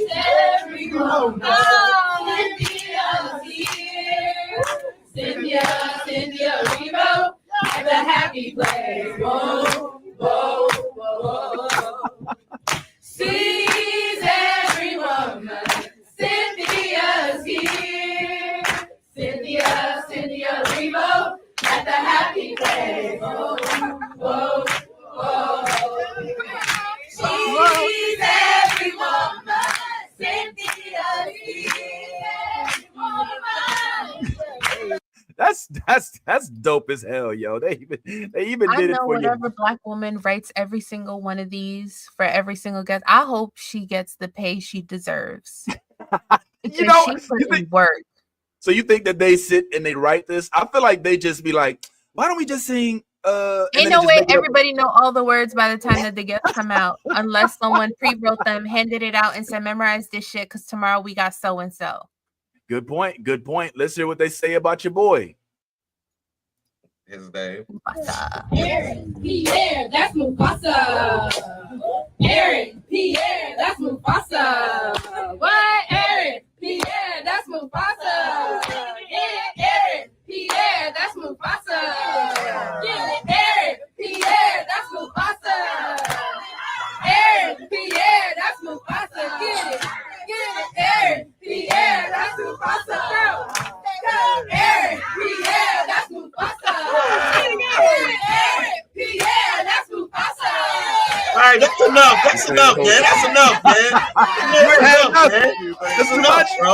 You don't like it? You had enough? Too much? Oh my god! You can never have too much Aaron Pierre. No, come on, man. Come on. Oh man. But that's Mufasa. That's Mufasa. All right, so we just saw the sauce. We just saw some of the sauce. Let's see it when it's not necessarily the sauce. Check this one out, y'all. Check this one out real quick.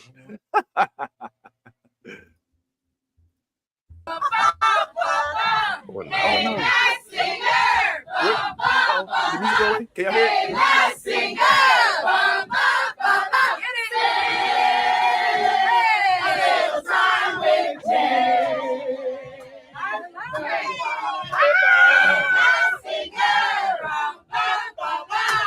I hate singing. I feel like a fucking passion in my soul.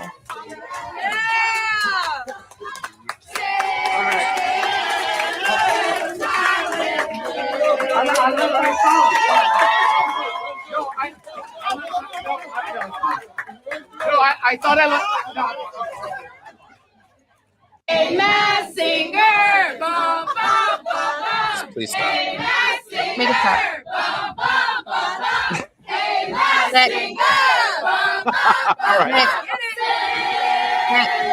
We're not okay. All right, we're not okay. Hey, right, Masked Singer. But we rate that. We don't rate. We give that a high rating. No. It's a 0 out of 10. You Hooligans never understand the assignment. Yeah. All right. Hey, Masked All right. What y'all rate my boy right here? Yeah. And we're all dancing, hey. Let's show the happy. It's good to see your face. Ted is here at the happy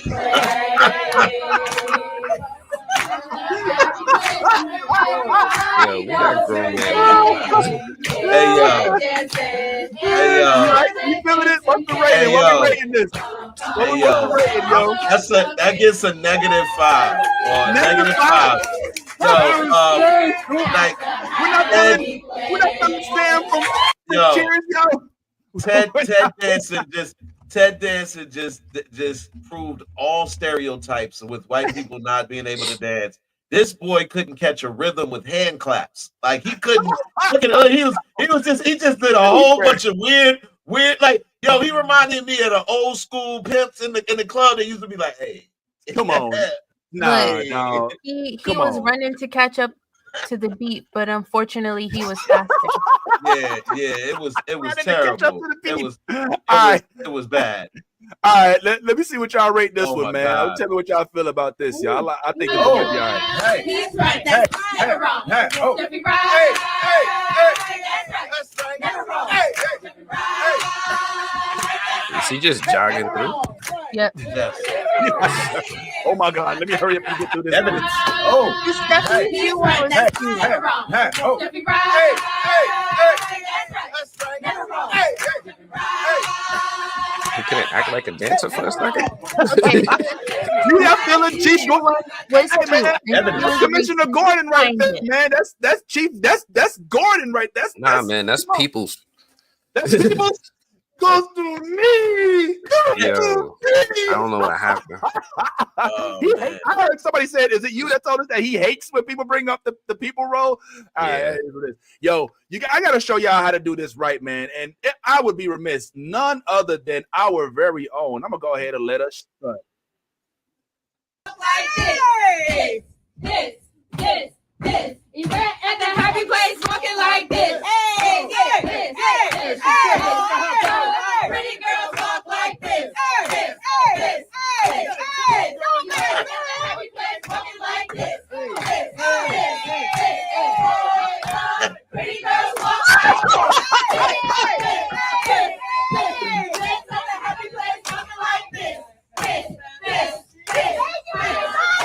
Pretty girls walk like this. That was wonderful. I love the new blurred order. Yes, sir. We know that I is. love the new blurred order. You should too. And right, you should too. And happy congratulations to her and her nuptials. Recently married. Absolutely. We talked to old boy on this show. He's not a nerd. He's a sports fan. We may have to bring him back for that. But big ups to our love, Yvette, who I believe had an update. Am I right, Nolly? Oh, I was texting her earlier because the fires in LA.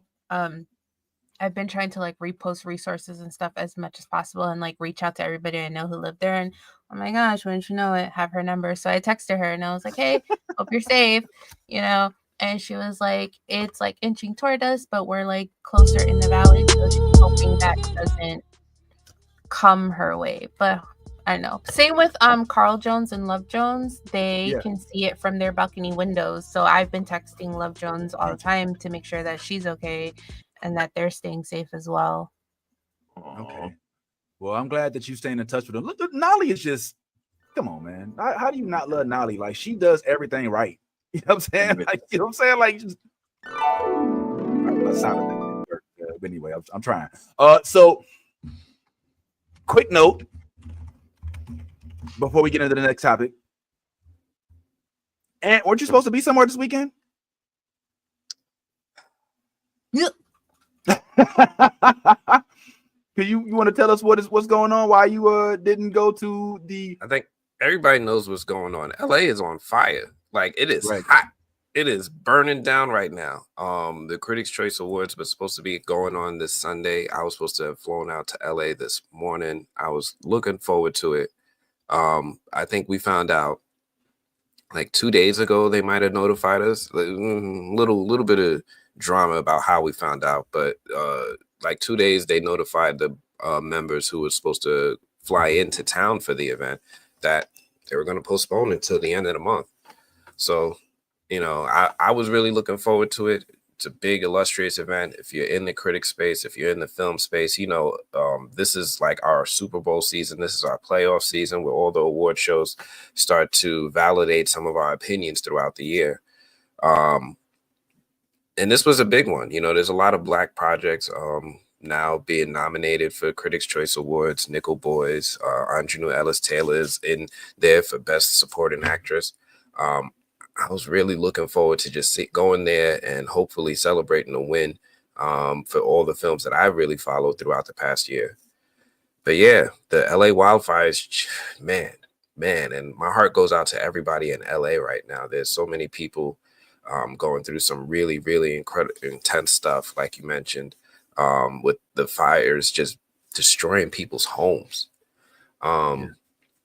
One thing that really caught my eye, and I don't know if you guys saw this, was Wendell Pierce. He's out here stirring drama. No. So that the actor Wendell Pierce, he's you know who he is? Wendell Pierce. Yeah. Yeah. Oh man. Damn, I bet I ain't know my homeboy had to go. But anyway, yeah. So Wendell Pierce. He's out here stirring a little bit of drama because he's got receipts. He's like, yo, I was in New Orleans when Katrina happened. And when our homes got destroyed, people wasn't showing up, people wasn't showing out. And I hope y'all keep that same energy in LA. Ooh. So if you look, I think it's on his Instagram. It might be on his IG, it might be on his Twitter. He posted a few posts about it, just sharing how he felt about the whole thing. He was talking about how the insurance companies was, after giving 20 years of insurance to them, they gave him a $500 check for his house, something ridiculous. I'm gonna see if I could dig it back up. It might have been on Twitter. I think I may have. Okay, yeah. Let me know if you can find it because I do see here that he just has some post on there, but I don't know if it's the one that you're talking about. Evidently it's an update, and I can't put that on here without us losing it. So but yeah, that's definitely a thing. I want to send a quick word to my sister, Charlotte Samantha Taylor email. Excuse me, Dr. Charlotte Samantha Taylor email, right there in Pasadena, who had to evacuate. She says that the fires are 1 block from her house, and that a lot of the establishments that she used to take her kids to, that when they first started looking at properties in Pasadena, they're now gone, and it's surreal to her. She is highly prayed up. I mean, we're talking about my sister's all my family is all very ministerial, so she's highly prayed up. But yeah, it did touch me, and I'm gonna keep it real. I'm on a news diet right now. I'm not really watching a lot of news since November. However, this has pierced all news, and so it's really sad. And so I just hope that things get better. And I ain't gonna lie, it's one of those phenomenon that I'm not as familiar with. Being in Florida now, being from Missouri, you could talk to me about tornadoes. We could talk about what in the holy heck is going on with my mouse. We could talk about hurricanes all day, but I can't tell you what's going on with wildfires. That feels like one of those things that I wish technology would have taken care of a while back. You know what I'm saying, Nolly? Can't do it without funding. Yeah, so and all right, so they chose to cut funding. Yeah. Oh, California? Or yeah, they cut funding. They cut the budget for firefighters and emergency response by a big million. And so here we are using slavery to fight fires, and ICE is showing up at shelters and homes and asking for they're used the whole situation is they're using it to get rid of immigrants. I feel awful for everyone losing the things that they've worked hard for. I feel horrible for people losing their homes and things like that. But they're using incarcerated teenagers who are getting paid $2.20 an hour to fight these fires. Most of these kids who won't even be able to be firefighters afterwards because they have a record. They started a program to expunge records and allow these people to become firefighters after, but since the program started in the last 3 years that it's been running, only 12 people have been approved and gone through that program. So it's modern day slavery, and ICE is showing up and asking for documentation and knocking on doors while people are evacuating to try and gather as many undocumented immigrants as possible. And it's like humanity in America especially has stooped to such a low, insane level that it's crazy that people are having to take time out of evacuating their homes, making sure they have everything prepared, to warn people like, hey, ICE is on the block, don't answer your doors, know your rights, things like that. There are undocumented immigrants who are showing up to help fight these fires, and our priority is to check for papers and see if they can be handled. Wow. This tragedy will be defined by how we respond to this devastation 20 years later, and the lower ninth ward has been ignored. Will we ignore Altadena, the affluent Pacific? Wow. Yo. Altadena is absolutely decimated. One of the largest, most prominent Black areas in the country is 70% gone. Oh my God. They got footage of people going neighborhood to neighborhood starting fires. Yep. Do they? Yeah, like they're going through neighborhoods. They're like taking advantage of the situation, and they're setting houses and neighborhoods on fire. It's some real purge stuff going on out there right now.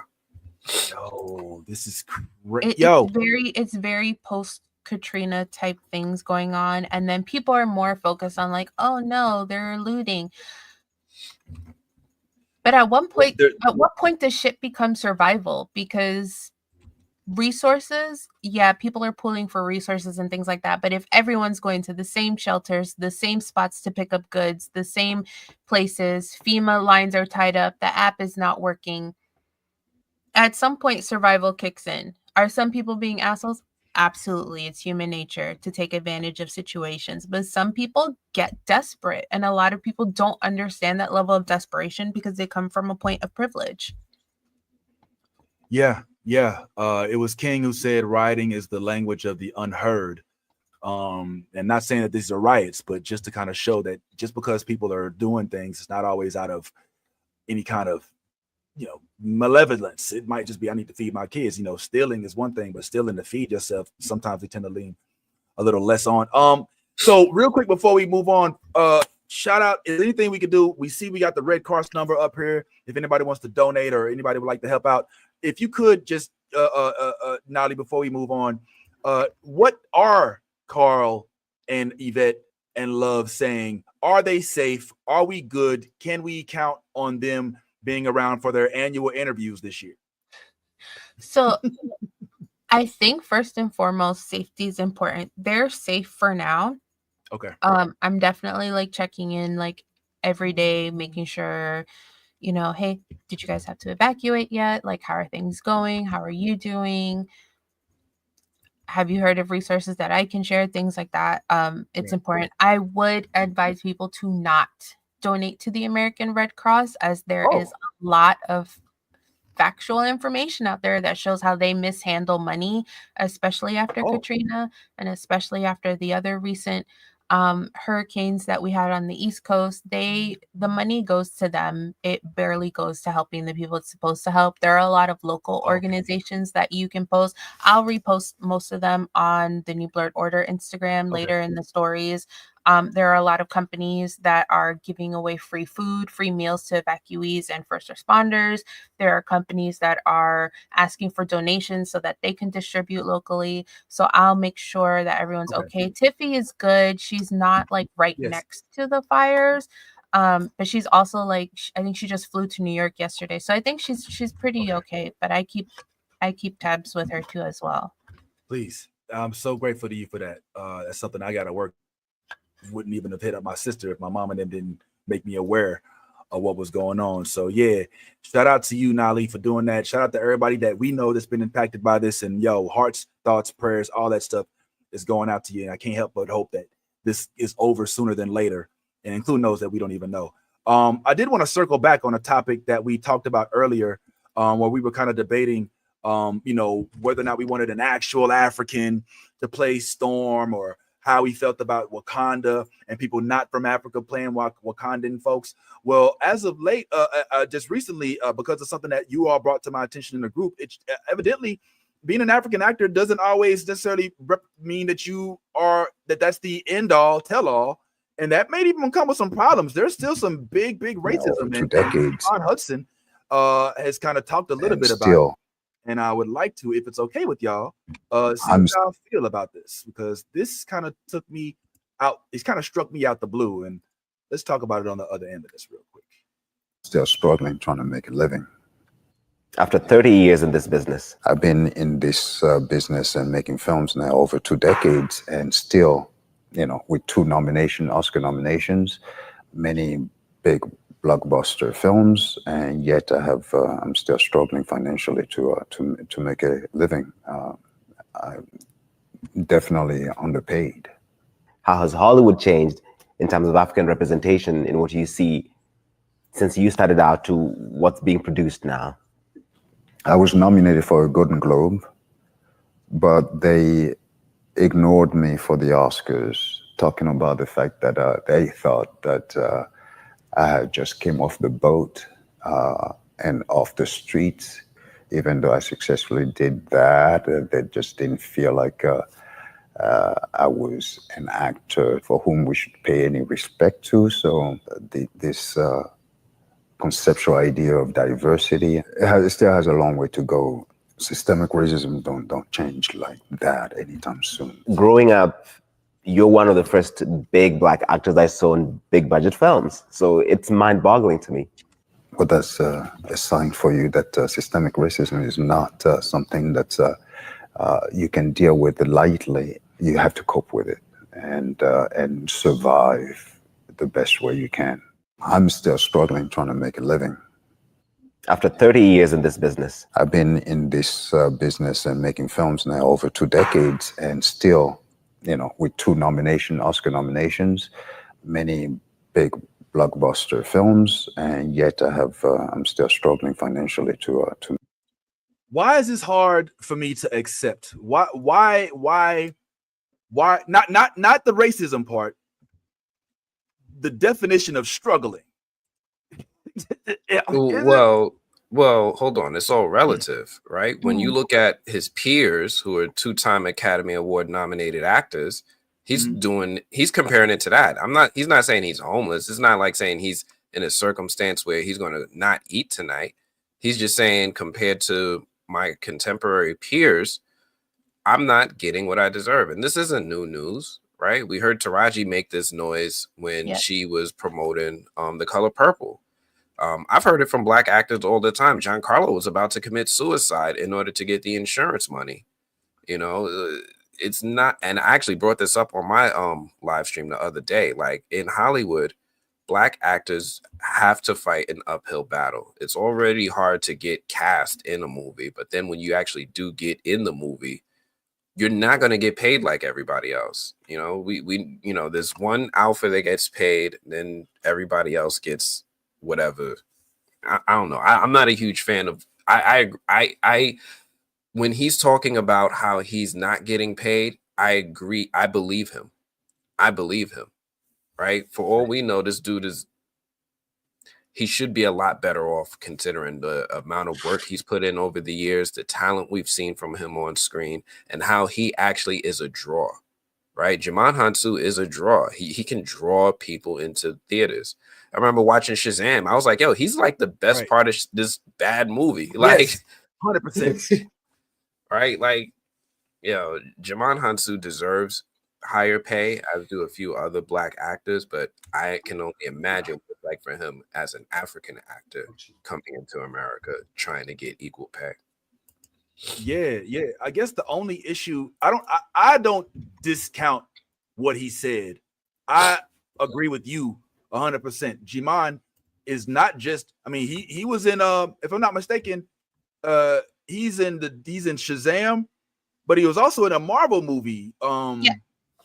Guardians. Guardians. He's in Guardians of the Galaxy. Right? Your favorite James Gunn movie.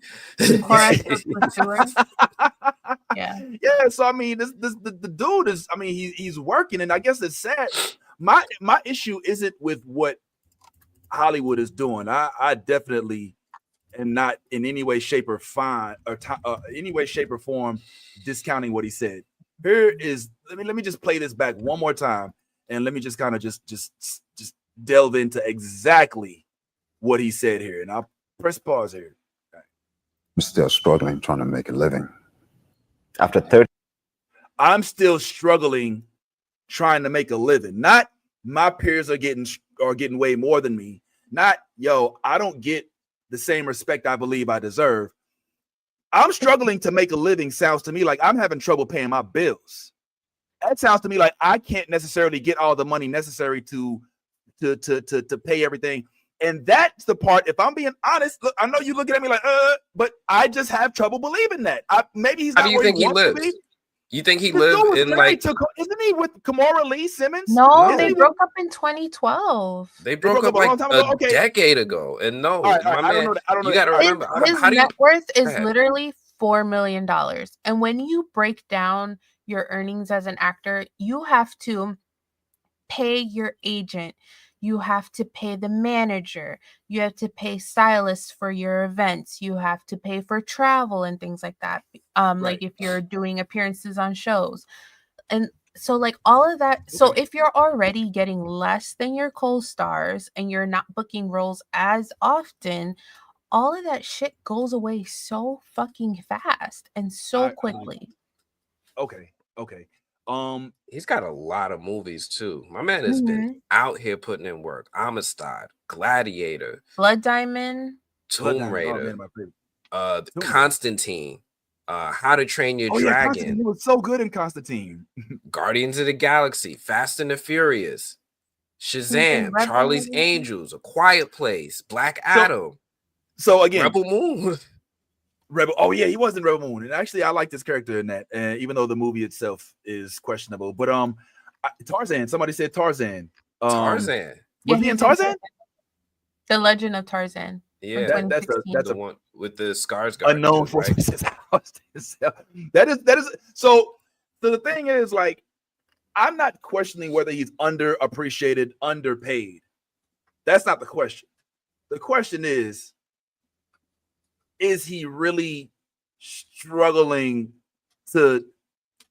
All right, let me reframe this.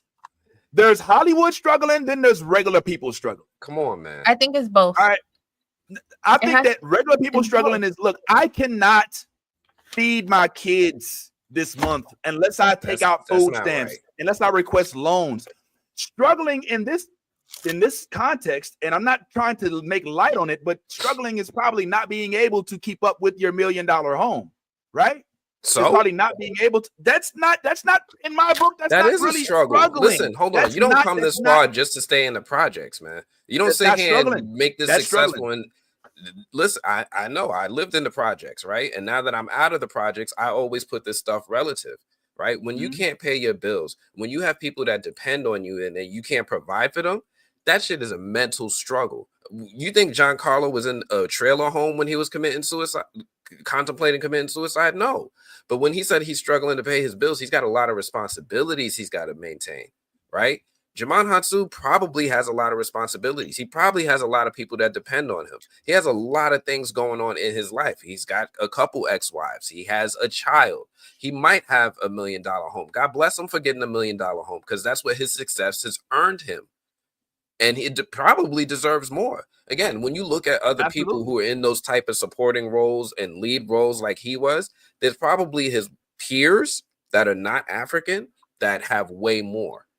So this is the basis for him to say something like, I'm struggling, right? If I don't, and I'm just going to make a name up. I don't know if this is true, but if you were to compare him to like someone like a Norman Reedus or something, Norman probably got way more money, probably got bigger houses, probably isn't in the same circumstance.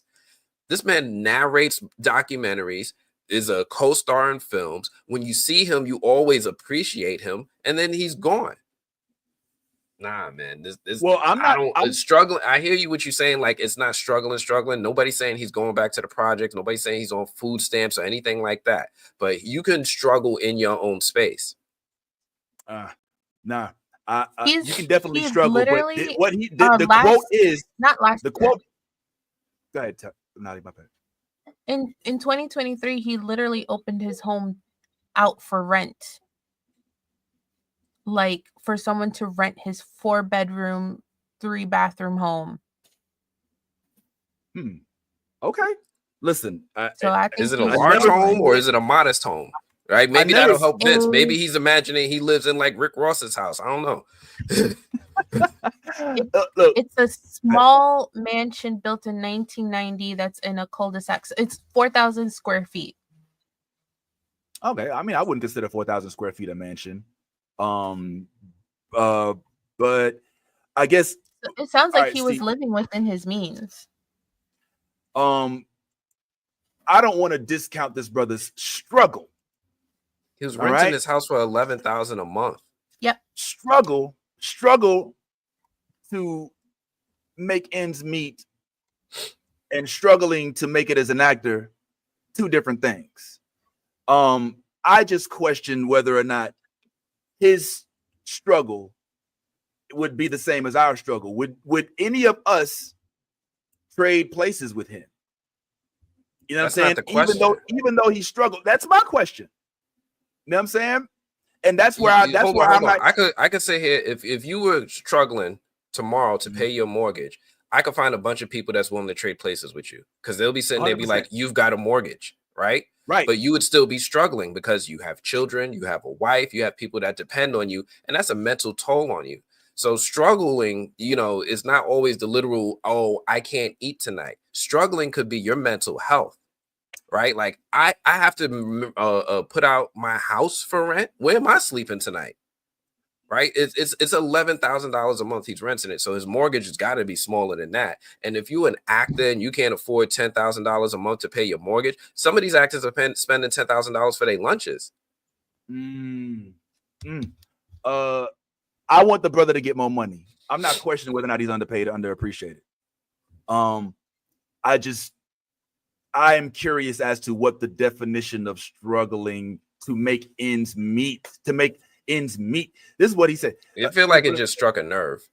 Not just struck a nerve. It's just I want to make sure like we love Jimon Hutchinson for all of the reasons that you listed, all of the roles that he had. He was Black Panther. I mean, he was Black Panther in the animated series that was on BET, which I loved, where we actually did have. I think it was a lot of good actors in that. Who played Storm was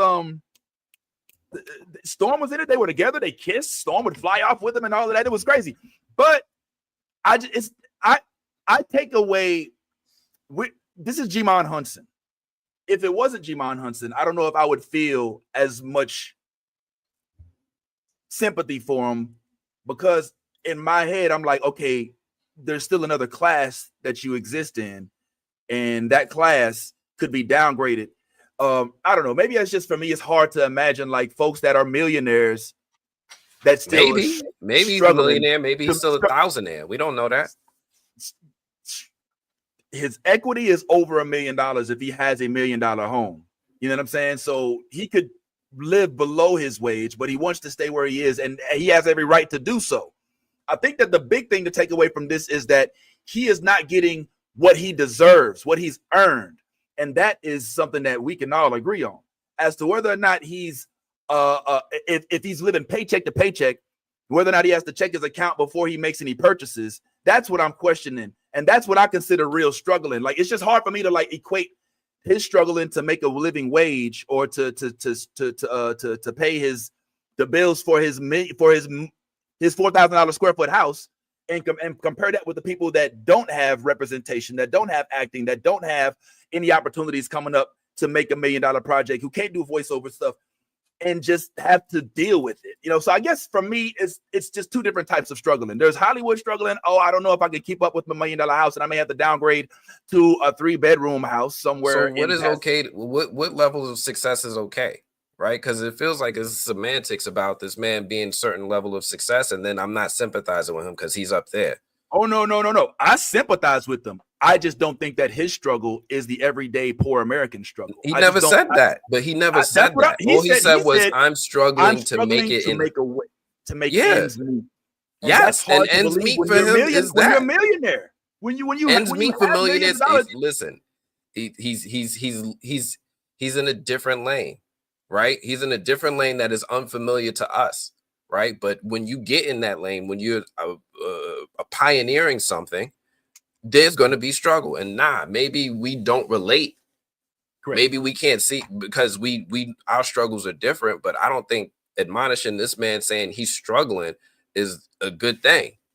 Well, I'm not admonishing him. I'm simply questioning what struggle looks like for him versus what struggle looks like for my cousin DJ, or what struggle looks like for any of us. I just think it looks very different. Struggle for him is I come home and I can't get that furniture. I can't make this car payment. I have to downgrade. Struggle for us is our house doesn't exist. We're in a homeless shelter.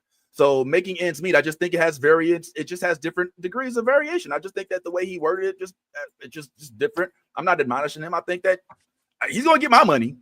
I love him. You know what I'm saying? I'm going to go see his movies. I just think that there may be varying degrees of quote unquote financial struggles. And I think that his may not be the same as ours. But I think we already knew that anyway. I ain't going to harp on it, whether we agree or not.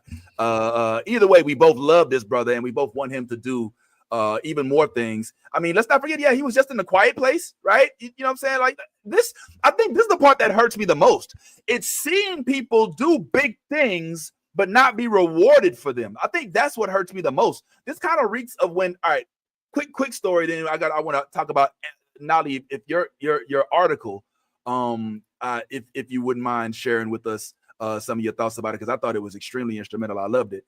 But my thing is like, all right, as a stand-up comic, when I first got into stand-up, right, I was like, all right, everybody I met that was already doing stand-up that was halfway established, I thought they were rich. I thought they made it. If I ever met anybody that was like on TV, you know what I'm saying? I was like, oh my God, you're famous. You made it. I remember when I first worked with the Wild 'N Out crew, when I first was working on them on tour, and I was chatting with Conceited and Hit Boy and all of these cats. And when I first worked with Conceited, we did some performances in some clubs afterwards. And I was the one who was supposed to hold on to the money. When I gave him the money that we were paid, like he was so happy. And it was like, it wasn't that much money. It was like $1,000, like $1,200 for a quick 15-minute appearance. And he was like, oh my God. And in my head, I was like, yo, I thought you was well off. So sometimes my perception of folks' establishment is off. So perhaps maybe I am thinking of Jimon Hunson as like somebody who should have Tony Stark's mansion over there somewhere. And perhaps, this whole time, my perception is completely off. And he's been working his ass off and getting peanuts. And that's the travesty, that he's not getting what he deserves, I believe. And that would make him not be able to get the $1 million host. I've spent too much on this, man. Let's talk about something else, man. God damn, man. I feel like I'm coming across like an asshole. Coming across like a whole asshole. Comment to my asshole. Let us know what's up, chat. Talk to him, man. I feel bad. I feel like it's me coming across like an asshole. Anyway, we were going to talk about Yaz's. If she left, by the way, I don't know if you've noticed, but yeah, we've lost a few folks. Ty had to ride. Yaz is gone as well. Well, she could never join us, but she's in the comment section. What's up, Yaz? And Steph had to ride as well, but you still got us three, and we're going to ride this thing out for another couple minutes. But Nali has been very instrumental in working with the Black Nerd Problems publications. And as of late, she recently had an article that I thought was very, very interesting. If we could, Nali, I think we touched on this a little bit last week, but do you mind if we kind of talk about this a little bit? Is it cool? Sure. Which one are we talking about? So the one that I was reading that I thought was the most interesting, well, I won't say the most interesting, but the one that you did about Secret Level, all right, and how it didn't get enough.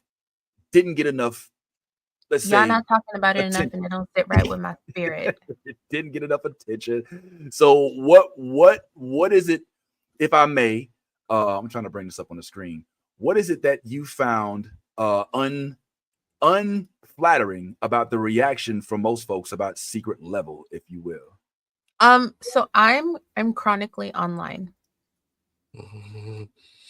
I admit that with regret and with shame. but I am chronically online, and the fact that I have to go to the search bar and look for people talking about Secret Level other than it coming down, because I follow everyone, every studio, rumor accounts, game accounts. I follow everything. So I usually know when trailers drop, when games drop, how games are doing, what people are talking about. Like, I know. But I could not find, without having to search for it, people talking about Secret Level. And so I guess you took it upon yourself to make us all aware. I'm doing my best. And I feel like it's several things. We have not been blessed with a lot of good video game adaptations when it comes to projects. And so I'm sure there's a lot of apprehension there. Number two, marketing was slim to none. We got some teaser trailers, but not much in between there. And they kind of announced it when Vox Machina dropped. So like having to drop Vox Machina and then being like, by the way, this other show is coming out. I think that didn't work out very well. And so it's a lot of poor marketing, a lot of apprehension, and then the fact that the episodes are kind of short. I feel like people looked at it and they were like, well, what am I going to get into it for? But I think Secret Level is such a good segue into, especially if you're not a gamer, you didn't have to know background lore to get the gist of what was going on in each episode. I will say this though, Nolly. I did not know what was going on in each every episode. Like, I was lost. I'm not gonna lie. Like, there was a couple episodes I was like, I wish there was at least some background, maybe in the description. Like, I'm not a Warhammer guy, so I didn't get the Warhammer episode. I didn't get it at all. I literally did not understand it. All right. So I've only played tabletop Warhammer. I've not played Space Marines. I've not played Warhammer 40K. I have it on my computer, but I've literally never touched it. I think I touched it once to make a character and never touched it again. But it made me so hype for the projects that are coming out with Henry Cavill, because not only are they doing a show, they're doing films. And so I felt like if Prime could give me this 15-minute intense ass little episode of Warhammer, then I have some good hopes for what they're going to do with the show and the movies. Yeah, I mean, they've got Henry Cavill slided on that docket. I think he's number one on the call sheet for that upcoming live action project. He's producing. He's the one who pitched it. Oh wow! And he's producing it. Oh, he's starring in the show. He's producing the films. I think he'll be in one of the films, but not all of them. But he's the one who pitched it. Like, he has such a love for Warhammer, the tabletop game, and the video games, that he pitched it to the studios. And until Amazon was the only one that was like, yeah, no, we're totally on board with it.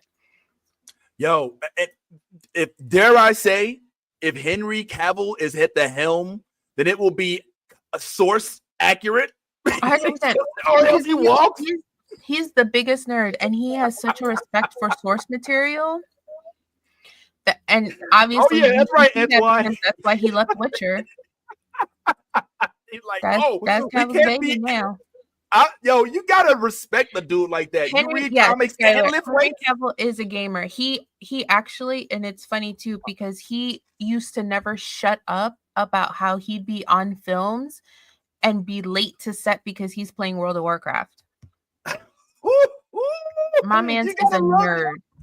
You gotta love it when he's one of us. One of us. He builds his own PCs. Like, he's one of us. He just don't got the melanin, just like me. But it's weird because you're not. It kind of gives. I mean, just from a physical specimen standpoint, not from anything else. But he's a physical specimen.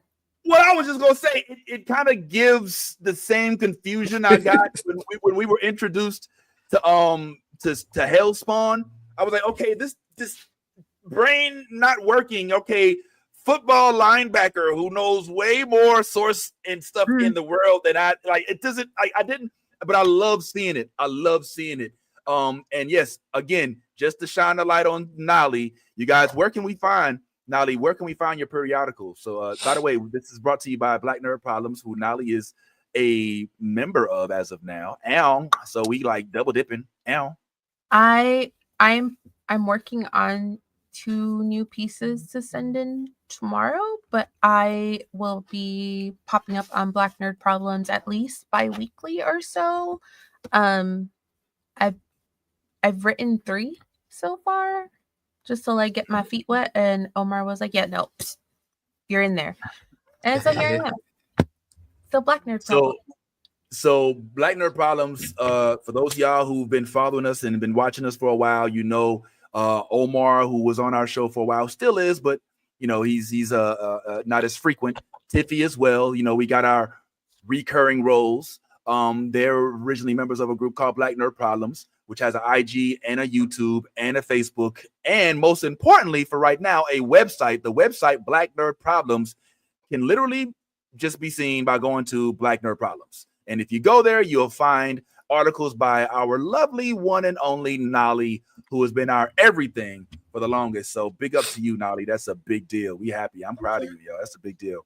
I can't just gotta let us know when you drop all these projects so we can make sure we big them up, man. Because I'm extremely excited about whenever you drop something. Because you're a gamer, and gamers are about their video games. So I wonder if you're excited about some of these upcoming video games, because there is a whole list of video games coming in 2025. Let's go ahead and talk about some of them real quick. Here is a list. The best video games coming out in dude, 2025. First, we have the most anticipated game of this year, Grand Theft Auto 6. Next, we have Ghost of Yotei, which is a PS5 exclusive. Next, we have Elden Ring Night Reign, which is a multiplayer co-op Elden Ring spin-off. Next, we have Marvel Knight. Do me a favor, just tell me to stop when you want me to stop if there's something that really interests you. Okay, I'm gonna let this thing First go of all, through. all of those so far, GTA 6, I'm ready. I just want to do hood rat shit with my friends. Sign me up. Did you beat the 5th one? With my friends. What? Did you beat 5? Yes. On And I have it on my PC and my PlayStation. You beat it on multiple platforms? PS4, PS5, Period. PC. Like, why not? And then you should see okay, my what was house your completion? online. What's your completion? I know you didn't get 100%. No, I'm missing some things, but I am a completionist, and when I have a hyperfixation, I will go back and I will get them all. Wow. But it's multiplayer now. We should have been collaborating. All right, I'm sorry. I'm a little mad at you right now. GTA, I'm ready for. All right, guys, here are the best. Elden Ring Night Reign, I just signed up for beta testing because they dropped it yesterday, so I'm definitely going to do that. Ghosts of Yotei, obviously. That's not even a question. Hey, okay. I'm about to be slaying in these feudal streets. Okay. Like, please sign me the fuck up. All right, cool.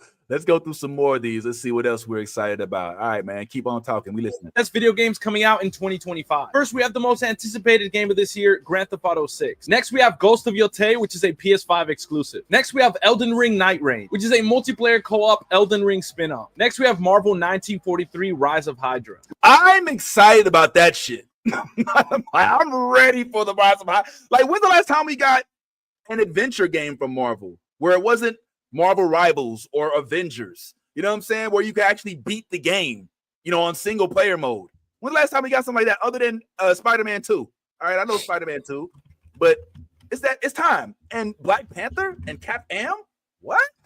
If I wanted to punch Nazis, I would just go outside. Was it Midnight Suns a game that you could beat? I thought Midnight Suns was one of those RPG low-key games. Like, you gotta have. I didn't play it, but it felt more RPG-ish. Am I wrong, Nolly? It wasn't.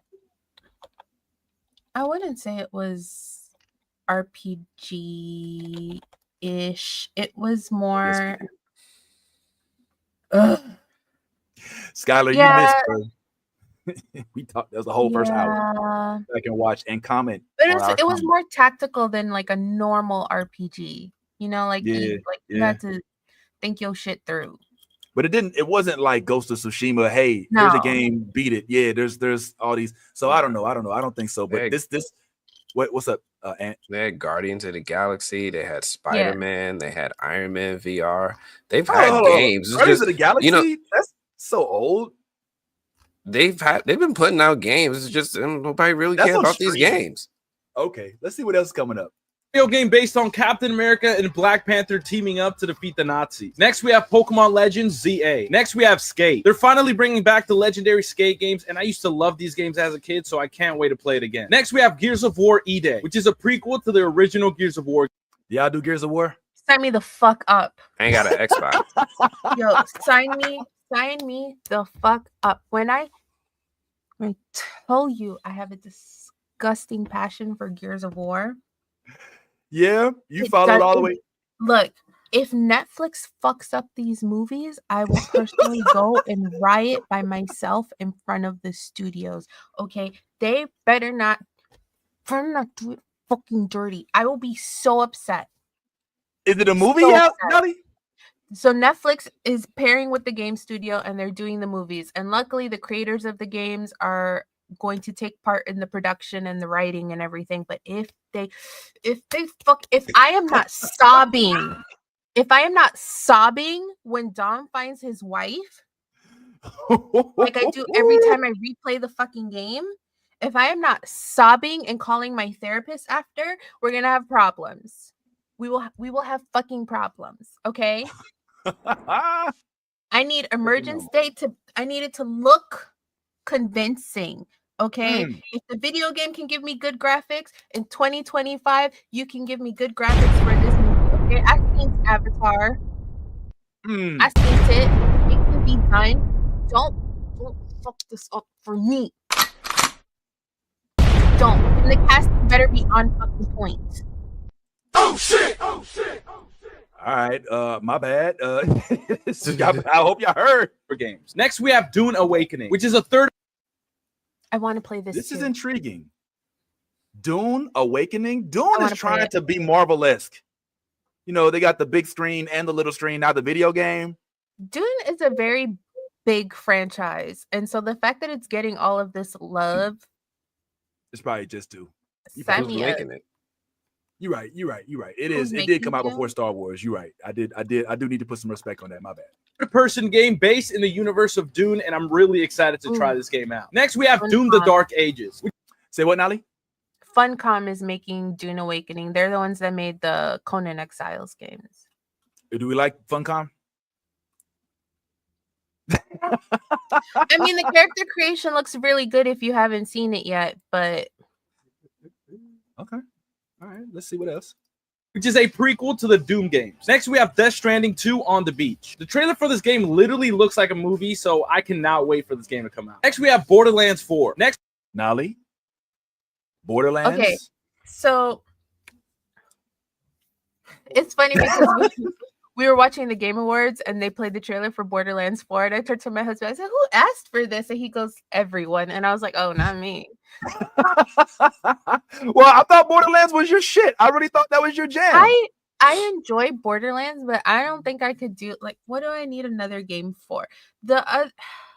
What? Death Stranding, on the other hand, okay, the first game took me 72 hours to beat, right? What the fuck was it about? I cannot tell you. I can't tell. It's literally when they dropped the trailer, I was like, yes, thank you, you merciful God, for whatever the fuck that was. Played the game, and I'm still like, what the glorified UPS man with the baby on his back with the alien, it felt like a fever dream. It felt like I was high the entire time, but I was here for it. Do I want to play a second one? Absolutely not, because I will get frustrated. Am I going to do it?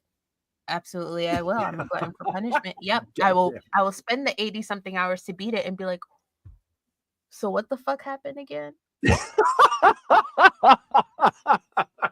Do you gummy up for the is that what it is? I know, yo, come on. Yeah, we know you too well, Nolly. Come on, man. 72 hours gummied up. No, you don't remember that shit. Of course. What did you talk about? Man, I can't tell you none damn thing. Not a damn thing. I like this League of Legends joint, though. I would love to play Arcane. I'm very excited. I do love League of Legends. So we have two. I don't like the people who play it, but I love it. Uh-oh. Well, hold on. Wait, what's that? Talk to me The about that. What do mountain you the mean? mountain calls it a sweaty game because I get sweaty when I play. Like when I play Overwatch, I start cussing people out and I get upset. I don't cuss them out on the microphone because once they hear you're a woman, then it's like, oh, I'm going back into the kitchen. I'm like, well, go pay your mom rent. But anyway, that's neither here nor there. But League is notorious for having like such a fucking toxic fandom that I cannot tell you, like when I first started playing and I was learning, even though I had other people on my team who had been playing for years and were teaching me how to play, still got cussed out after every game. And I'd be like, I'm just having a great time. Look at her. She's got octopus tentacles. Like, just living my best life. And someone is having a whole conniption and busting a damn clot in their brain because I didn't go middle lane when obviously Alawi is a top lane player, but we're not going to talk about it. Anyway, it's a sweaty game. I get sweaty. Sometimes I want to drop my keyboard in some water and never touch it again. Wow. Okay. All But right. I will Well, play the new League game. 100%. all right. Let's def keep the game chat up. Let's see what's up. XKO, which is a 2v2 fighting game based in the world of League of Legends. Next, on February 14th, we have Assassin's Creed Shadow. We are finally getting an Assassin's Creed set in Japan. Next, you an Assassin's Creed guy, Anthony? I want to be. Isn't this the one is this the one that's going to be with Yasuke? Yes. This one got a lot of people upset. Like, yeah. It's rubbing some people the wrong way. They're like, oh, what's all this DEI stuff? And they're like, this is history. This is what it's literally like none.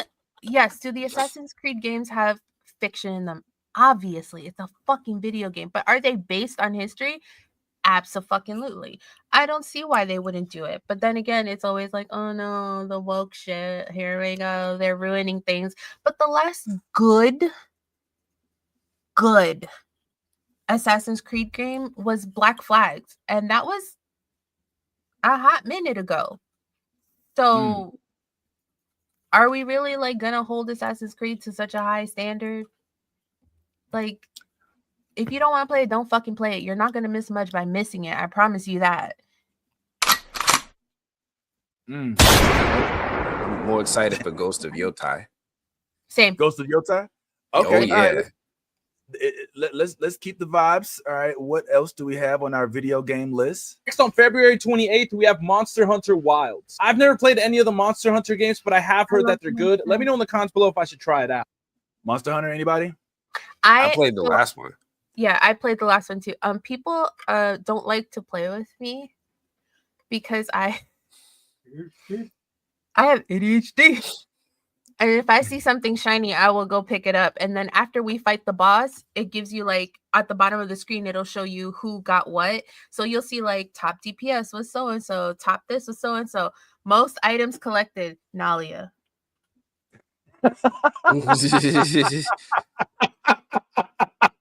So you ain't killing nobody. Look, I was so there. are you a liker? And I saw something and I had to go pick it up because what if I forgot about it later? So like I just picked it up. I came back, I did a little, but then I. Oh no. So you went to the back of the line, left them to the front of the line. You went off to scavenge. You went scavenge hunting. There's a reason why I play ranged characters. I can pick up the herbs that I need and shit. Like I don't got to be all up in his face. I have very bad, I have bad depth perception. So like if I'm too close, what if I get in something or he sideswipes me? I'd rather from distance and pick up the shit I need because how else am I gonna have all the materials for the cute armor you can build if I don't collect? Oh man. You can't fight monsters if you don't look cute. Yo. And I want to fight the blue I cannot. All right, Nolly, let's keep it moving. We still got some more games. Let's see what else we talk about, man. Give me something else. Next, on March 6th, we're getting Fragpunk, which is a fast-paced, colorful first-person shooter. Next, on March 27th, we have Atomfall. Next, on March 28th, we have Inzoi, which is basically a super realistic Sims game. And there are also some rumors that the Blade game is also supposed to release this year. Blade game? It doesn't. if I'm not mistaken, the studio that's releasing the Blade game doesn't have a great track record, but the game looks good.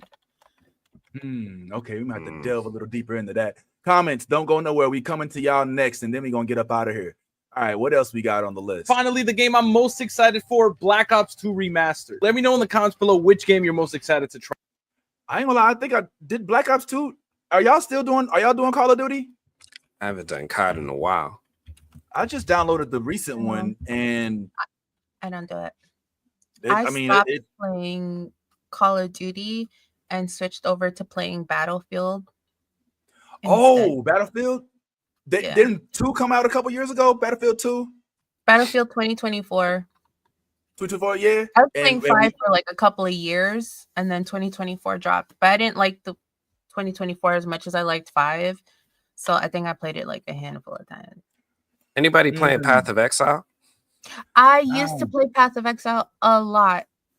Path of Exile 2 came out, no? Yeah, that's what I'm on right now. I'm like, what is this?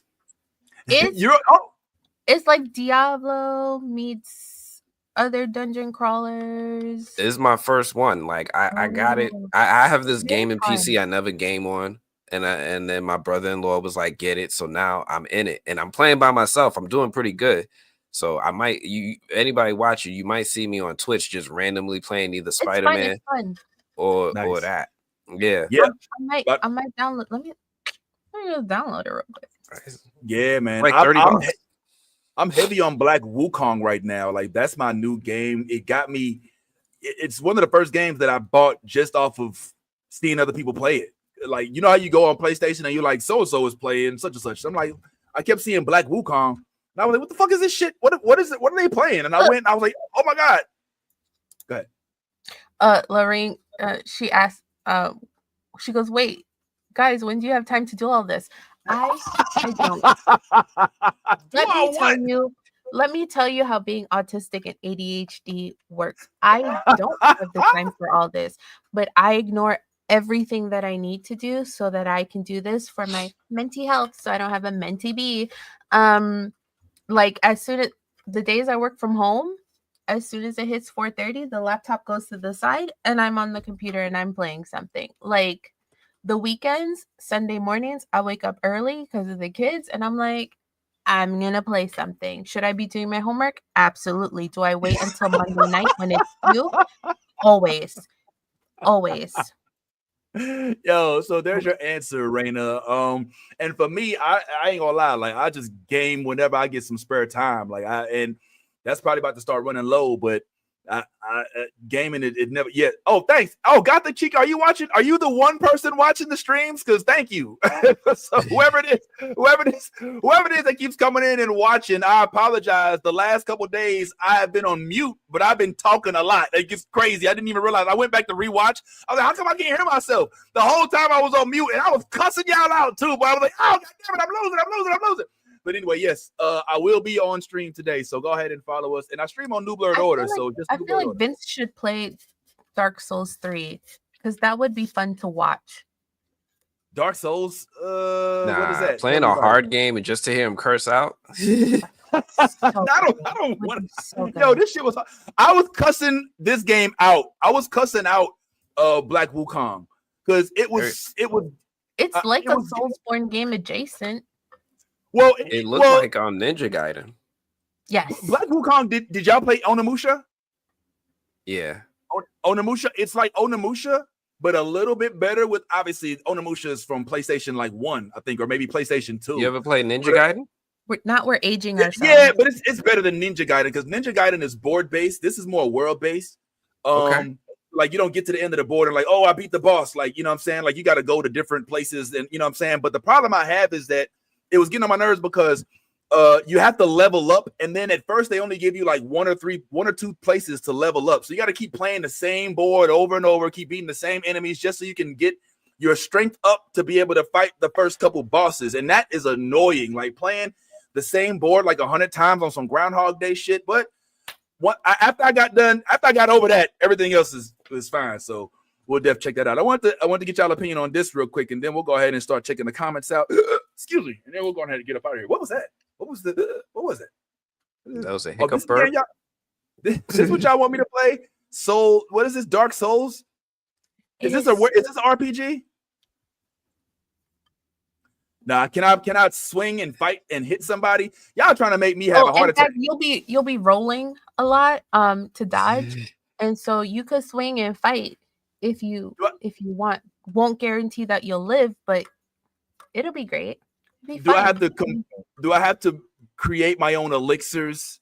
Do I have to like come up with the okay? All right, as long as I ain't gotta like. The only thing you have to do is like put stats in for your build, but like that's like pretty basic, you know. Strength to carry more shit, strength to be strong, agility and shit, so that you can roll out the way faster, swing faster, dexterity. You know, the huge.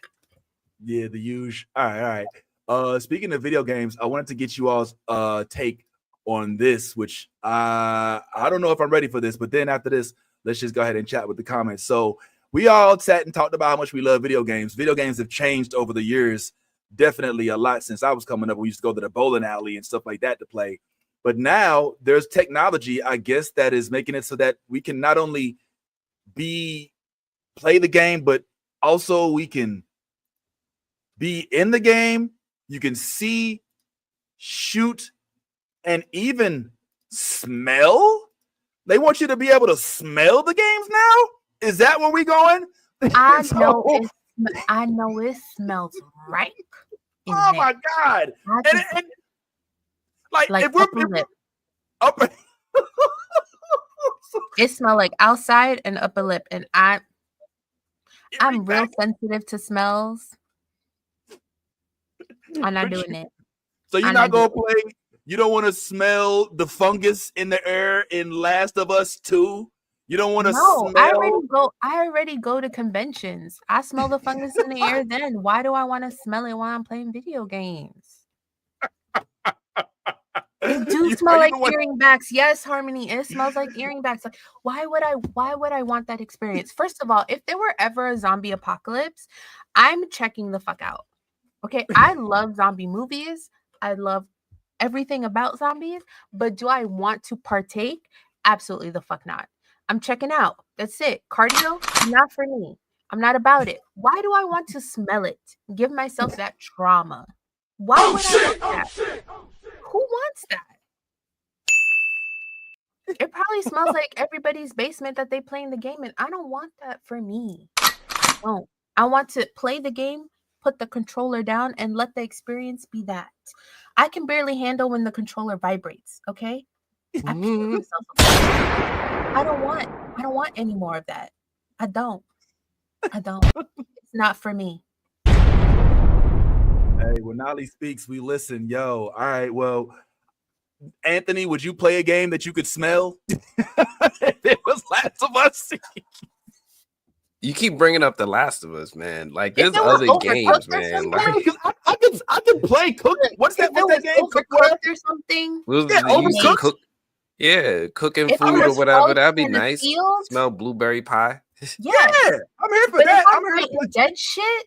Yeah, I don't want to play, Wasteland and be able to smell it. Like I don't want to be playing like Star Wars and then I end up in the trash compactor and I can smell all that shit. I don't need that. Like, what about you, Ant? Look, we getting ready and closer to be in the world of Ready Player One, and I'm here for all of that. I'm here for all of that, right? They already got the movable floor that keeps track of your steps in the game. We already got the meta handsets where you got the triggers built into it with the visor. Anything that helps immerse me in this world, they're about to start taking all our money. Remember years ago, we used to see them PS9 commercials? This is it, right? This is the proof of concept right here. We moving closer to that.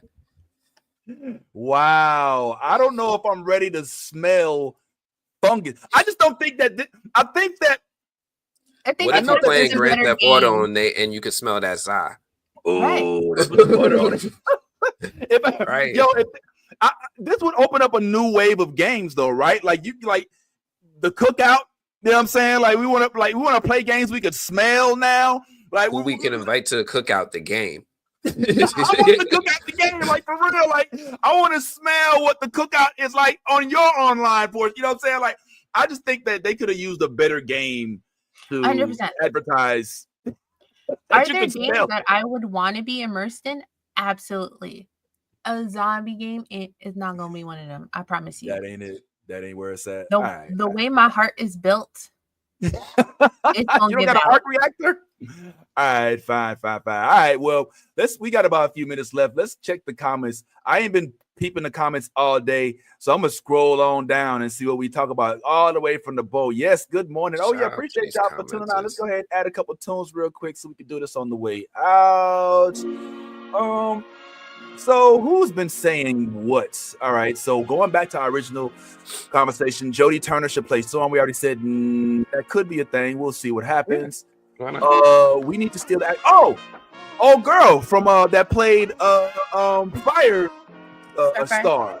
I know she's been listed as a potential candidate for Storm. Y'all feel that? Hannah Diop? Yeah. I'm not mad at it. I'm not mad at it. So I see that's cool. We literally have 7-year-old. I know somebody here agrees with you right here, man. And definitely for recasting T'Challa. And I wasn't opposed to it, but I wasn't mad at how it ended up. But I get it. If Marvel is smart, they'll bring us young. Oh boy. Thanks, yes. Let me see.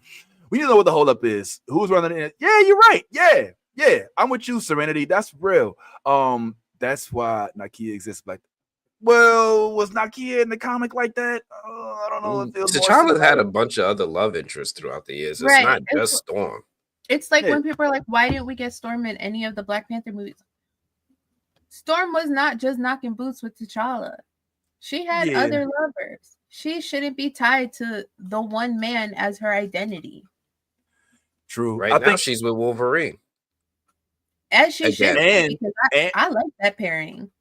And I mean, there's some people that think that they got a whole soiree thing going on up there in that little, Thug Thizzle. But that's they had it in Krakoa with him, Cyclops, and Jean. They were a throuple. And Jean, they had to, so that was a little thing. But we'll leave that for speculation. It is what it is. Moving right along. What other comments do we have in the comments section? Shout out to these commenters: Gothic Chica, Skylar the Writer. Gothic, what's up, Gothic? Yeah, always good to have y'all in here. Yeah, Gothic. What did you say? Okay. Storm never was. Deadpool was already successful. Storm never was. But why is that? That's the question. We got to figure that out. Storm is a gamble. Nah, I would say Deadpool was a gamble. Deadpool was the first out after Blade was the first rated R project to come out. And it wasn't, and they played that safe. So but I hear what you're saying, Harmony. Storm has a perfect landing spot for introducing her. I agree with that. And just because it's an origin story doesn't mean it has to only be an origin story. Like we just had a Black Widow movie of which we were introduced to the new Black Widow yelling us. So we'll see what happens with that. Has X-Men ever been? This is a good question. I like First Class. I did. They had like 7 movies, right? Yeah, but I think that I guess the question is success. I guess they made money. Is the one they kept making them, so I guess success from a financial standpoint. Do they please all the nerds? Absolutely not. But will anybody? Absolutely not. We have to look up. Okay, I don't know what that comment's regarded to. They definitely wasn't planning Black Panther. It was a huge support for it to be in Civil War. Damn, okay, fair enough. Let's skip. Jodie, so you want Jodie Serenity? All right, I'm not mad at Jodie. I would like to see an unknown, but it is what it is. Marvel Storm is listed as 5'11", and you say she's with Wolverine. That's very awkward. That's a 9-inch difference. Is cool. I mean, she flies too. Jackman is like 9 inches from up somewhere else. So. all right, fair enough. There, University. I'm not okay. Cynthia doesn't look young. They look. All right, fair enough. Harmony, you got some hot takes today. Let me see. Beautiful Soul. Good morning. Cynthia can definitely play Storm. She has the stature and usefulness. She is playing a 17-year-old witch. All right, there's an opinion. But the movie started with her being something and ended with something else. I don't know. We'll see. Plus, this is true. This is something I didn't consider. They did CGI RDJ and a couple other characters. So maybe there's something there. Hey, real quick shout out to the winner of the contest we had the other week, none other than Mike Onassis. And shout out to Ant for following through with that. We did have a contest the other week, and the winners did receive their awards. So shout out to you, Mike, for winning, being a winner. I think there was another one as well. And be on the lookout for even Mike, more. tag us on social media. Take some, you know. I think he posted on Instagram. Oh, that's what's up. Okay, perfect. Yeah, good job, Mike. That's what you're supposed to do, man. Thank you for tuning in, and thank you for posting as well. And if you want some more stuff, just keep on watching. There's more things afoot. Let me see what else we got going on. There's a whole bunch of comments. I wanted to get a couple of them out the way. But Aurora did meet T'Challa as kids. I'm just jumping at some of them. Yeah, They come did on, meet come his on out, kids. come on. There's some flashbacks. So if you read the comics, you'll see that they did meet his children. Skylar, I'm with you. I'm still traumatized by Darwin's death, but you know how they treat us. What else? They said, I do not like Storm and that Munchkin Logan together. Neither does T'Challa. They always beefing about it. Where are you seeing these? Are you not able to? I'm at like the bottom of the comments. You're at the bottom. Okay. What's the time frame? The last one is Renzelis Brown. She just responded about T'Challa and Storm having history together as children, and this is what we call what do they call it? Retconning, right? So they'll just add context to the past if there's a room for them to write it in. So they didn't always have that history, but it's like I want to say within the last 10 years they had a history of Storm meeting a young T'Challa as children. I'm not mad at it. Yeah, I do think that there's been some it's been met with some criticism, like you just saw, coupling Storm and T'Challa. Originally, I was like, that's perfect, but now it's like, let's shove all the black superheroes into one thing. So I don't know. I feel multiple ways about it. I want to know why Skylar don't want Anna Diop to play her. Yeah, why you don't like Anna Diop, bro? What's up with that, Skylar? Why are you tripping on our Starfire, homeboy? You know what I'm saying? What's going on? Okay, longer than 10, more like 30 years. Storm met T'Challa around age 12. Okay, Serenity, you must read comics. All right, yeah, keep the comments coming, y'all, and don't let them in here. What's up, man? Why? T'Challa rumor. What's the T'Challa rumor? Did I miss something? Oh, about them potentially recasting T'Challa? Like, we touched on it, but we ain't really dive into it. I mean, is that an ongoing thing though? I mean, that's speculation, right? There's no. Well, it's. I think it came from this dude, Jeff Snyder. He's like a popular. They call him scooper or snooper. I don't know what the term is, but he's like a popular person to release rumors, and he released this rumor that Marvel might finally be looking to bring back T'Challa, a version of T'Challa, for the upcoming Avengers films. So now that he said it, people are giving it more credibility, and they're resuscitating the conversation about bringing back T'Challa. So that is how it should be. You know, I still feel like, in my opinion, they fumbled the T'Challa and Namor beef by not having T'Challa part of that beef. I love that they showed the Shuri part, because Shuri had beef with him as well, but that I feel like that's a big fumble on Marvel's part by not giving us that action. But yeah, I'm here for it. I would love to see a T'Challa come back, whether it's young T'Challa, the original T'Challa, or a variant of T'Challa. We need black royalty in film. Okay. What else we got here? Yeah, we just talked about it, Antoine. So hopefully that helps. Let me see. Storm did have a childhood. Yes, she's a New Yorker who with Kenyan roots. We've gone over that. I got it. Wow, damn, Serenity, what you doing next week? we need to comic cyclopedia your ass and own everything X-Men. So yeah, you can say I read. All right, well, yeah, you might have to be our comic cyclopedia, because we need one. Because I know I didn't read 18,000 comics as of yet. Didn't start when we already touched on. I think I need to resurface this, and I think this is going to age poorly. But I actually already expressed my discontent with Denzel joining the ranks of superhero movies now in the twilight of his life. Wish he had done a little earlier. Wish he had followed Wesley Snipes' rule. I felt like he stuck his nose up to it, but now that he's in his heyday, he's like, fuck it, I'll do it. And I don't know if I'm really ready for that. You know what I'm saying? So if he is in Black Panther 3, I hope he plays an American, because I don't want to hear Wakandan with the Brooklyn accent. And I love you though, Denzel. I love Anna Diop, but I feel like Storm has an air of regality to her. She's older, wiser, even if she's not necessarily played with a level of stoicism. We need an Angela. Angela Bassett would have been perfect in 1996. She can't play Storm now. She cannot. She's already Ramonda, and she's already perished. She cannot. Those were the original dreams, though. Those were the original dreams. She would have been perfect. And I'm going to say this, and I think I won't be alone in saying this before we wrap, but it should have been Angela, not Halle. It should have been Angela, not Halle. If Angela was in those original X-Men movies, we would be looking at a completely different scope of her relevance in the X-Men sagas subsequently. It'd have been a completely different story.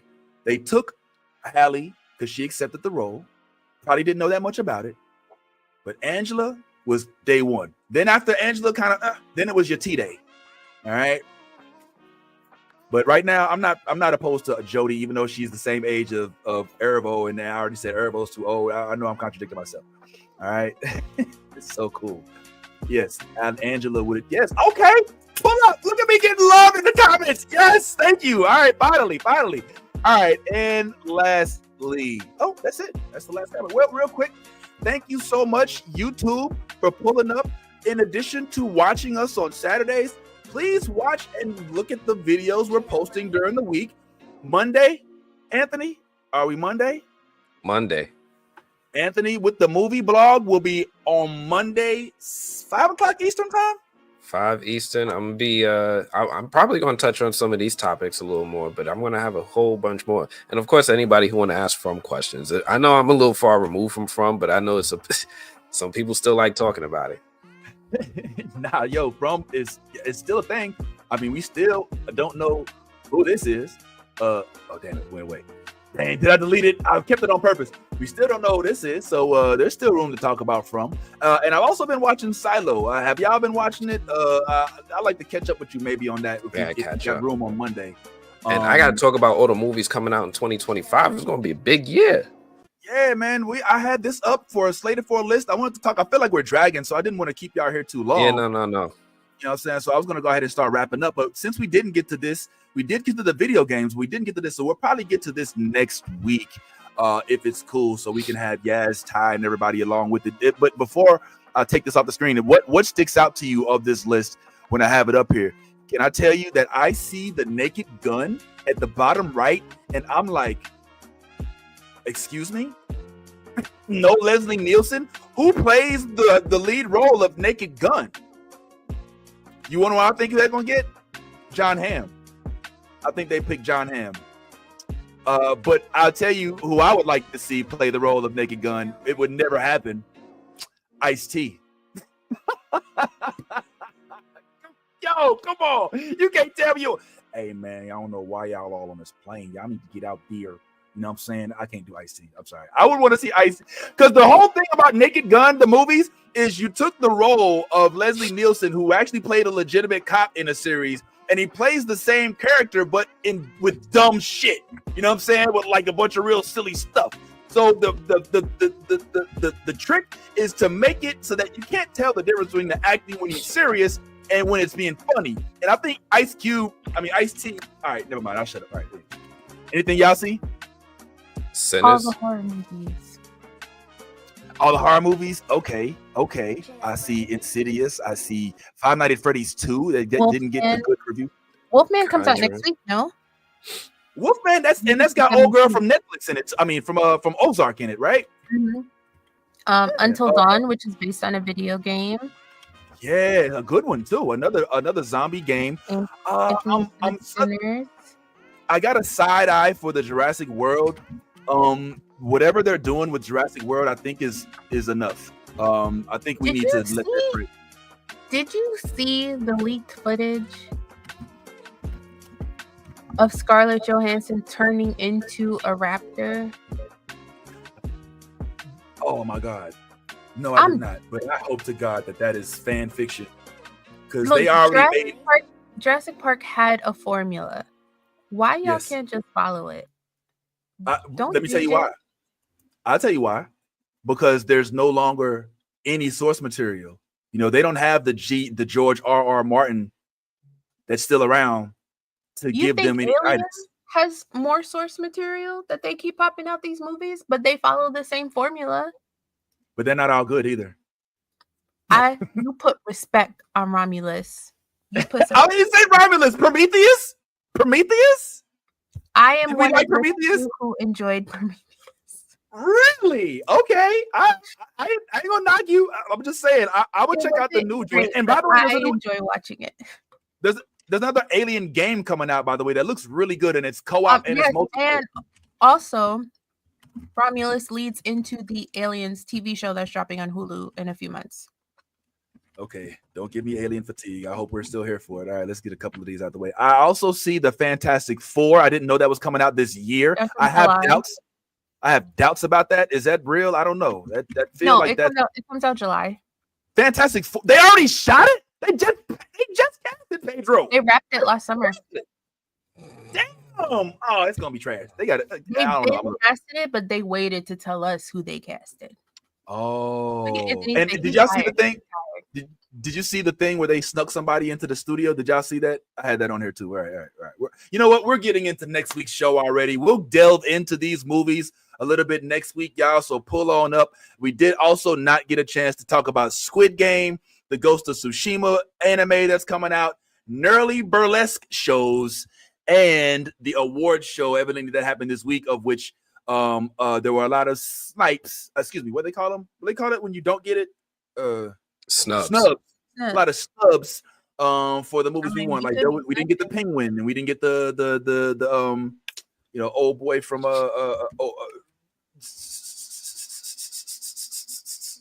Shogun. The girl from Shogun got cited. So yeah, a couple of those things happened. So we didn't get to talk about that Squid Game and this other weird thing I'm watching called Beast Game, which I think is interesting. It's kind of fun, but it is what it is. But we've said, we didn't even talk about TikTok closing down. Damn, I meant to bring that. That's actually in the subject, and we didn't talk about them recasting Balin Skull, which I don't think is a big deal, honestly. I mean, rest in peace to Ray Stevenson, but I don't think people are gonna. It's not like recast T'Challa. I don't think it's not like anyone's asking for more Ahsoka. Yeah. Oh my God. That came out so much faster than I. Yo, it is so fuego today. Like, you're not playing around. You're not playing around. I'm here for it. Well, on behalf of myself and everybody who's with us, was with us, and isn't with us, just want to say thank you so much for joining us. If you are here and you haven't already hit the like, subscribe button on the YouTube page, please do so before the top of the hour. Also, big shout out to Comedy Hub. Thank you so much for giving us an opportunity to speak with all y'all Twitch followers. Shout out to the movie blog. That is our boy Anthony. Make sure y'all go and subscribe to that as well. Big shout out to Black Nerd Problems and the homegirl Nolly for staying up on that. Omar Tiffy, we see y'all. Our heart goes out to LA, Yvette, Carl Jones, my sister, everybody we know over there, and the Critic Awards, which I may pull up to. We'll talk about that. But to you in the comments, thank you so much for being here and continue to be your authentic self. Because if you ain't being yourself, guess what? You being fake, and there ain't no honor in that. And in all things, like we always say, go ahead and let that. Can I fit in a sound effect real quick? Let that geek flag fly. I love the new blurred order. You should.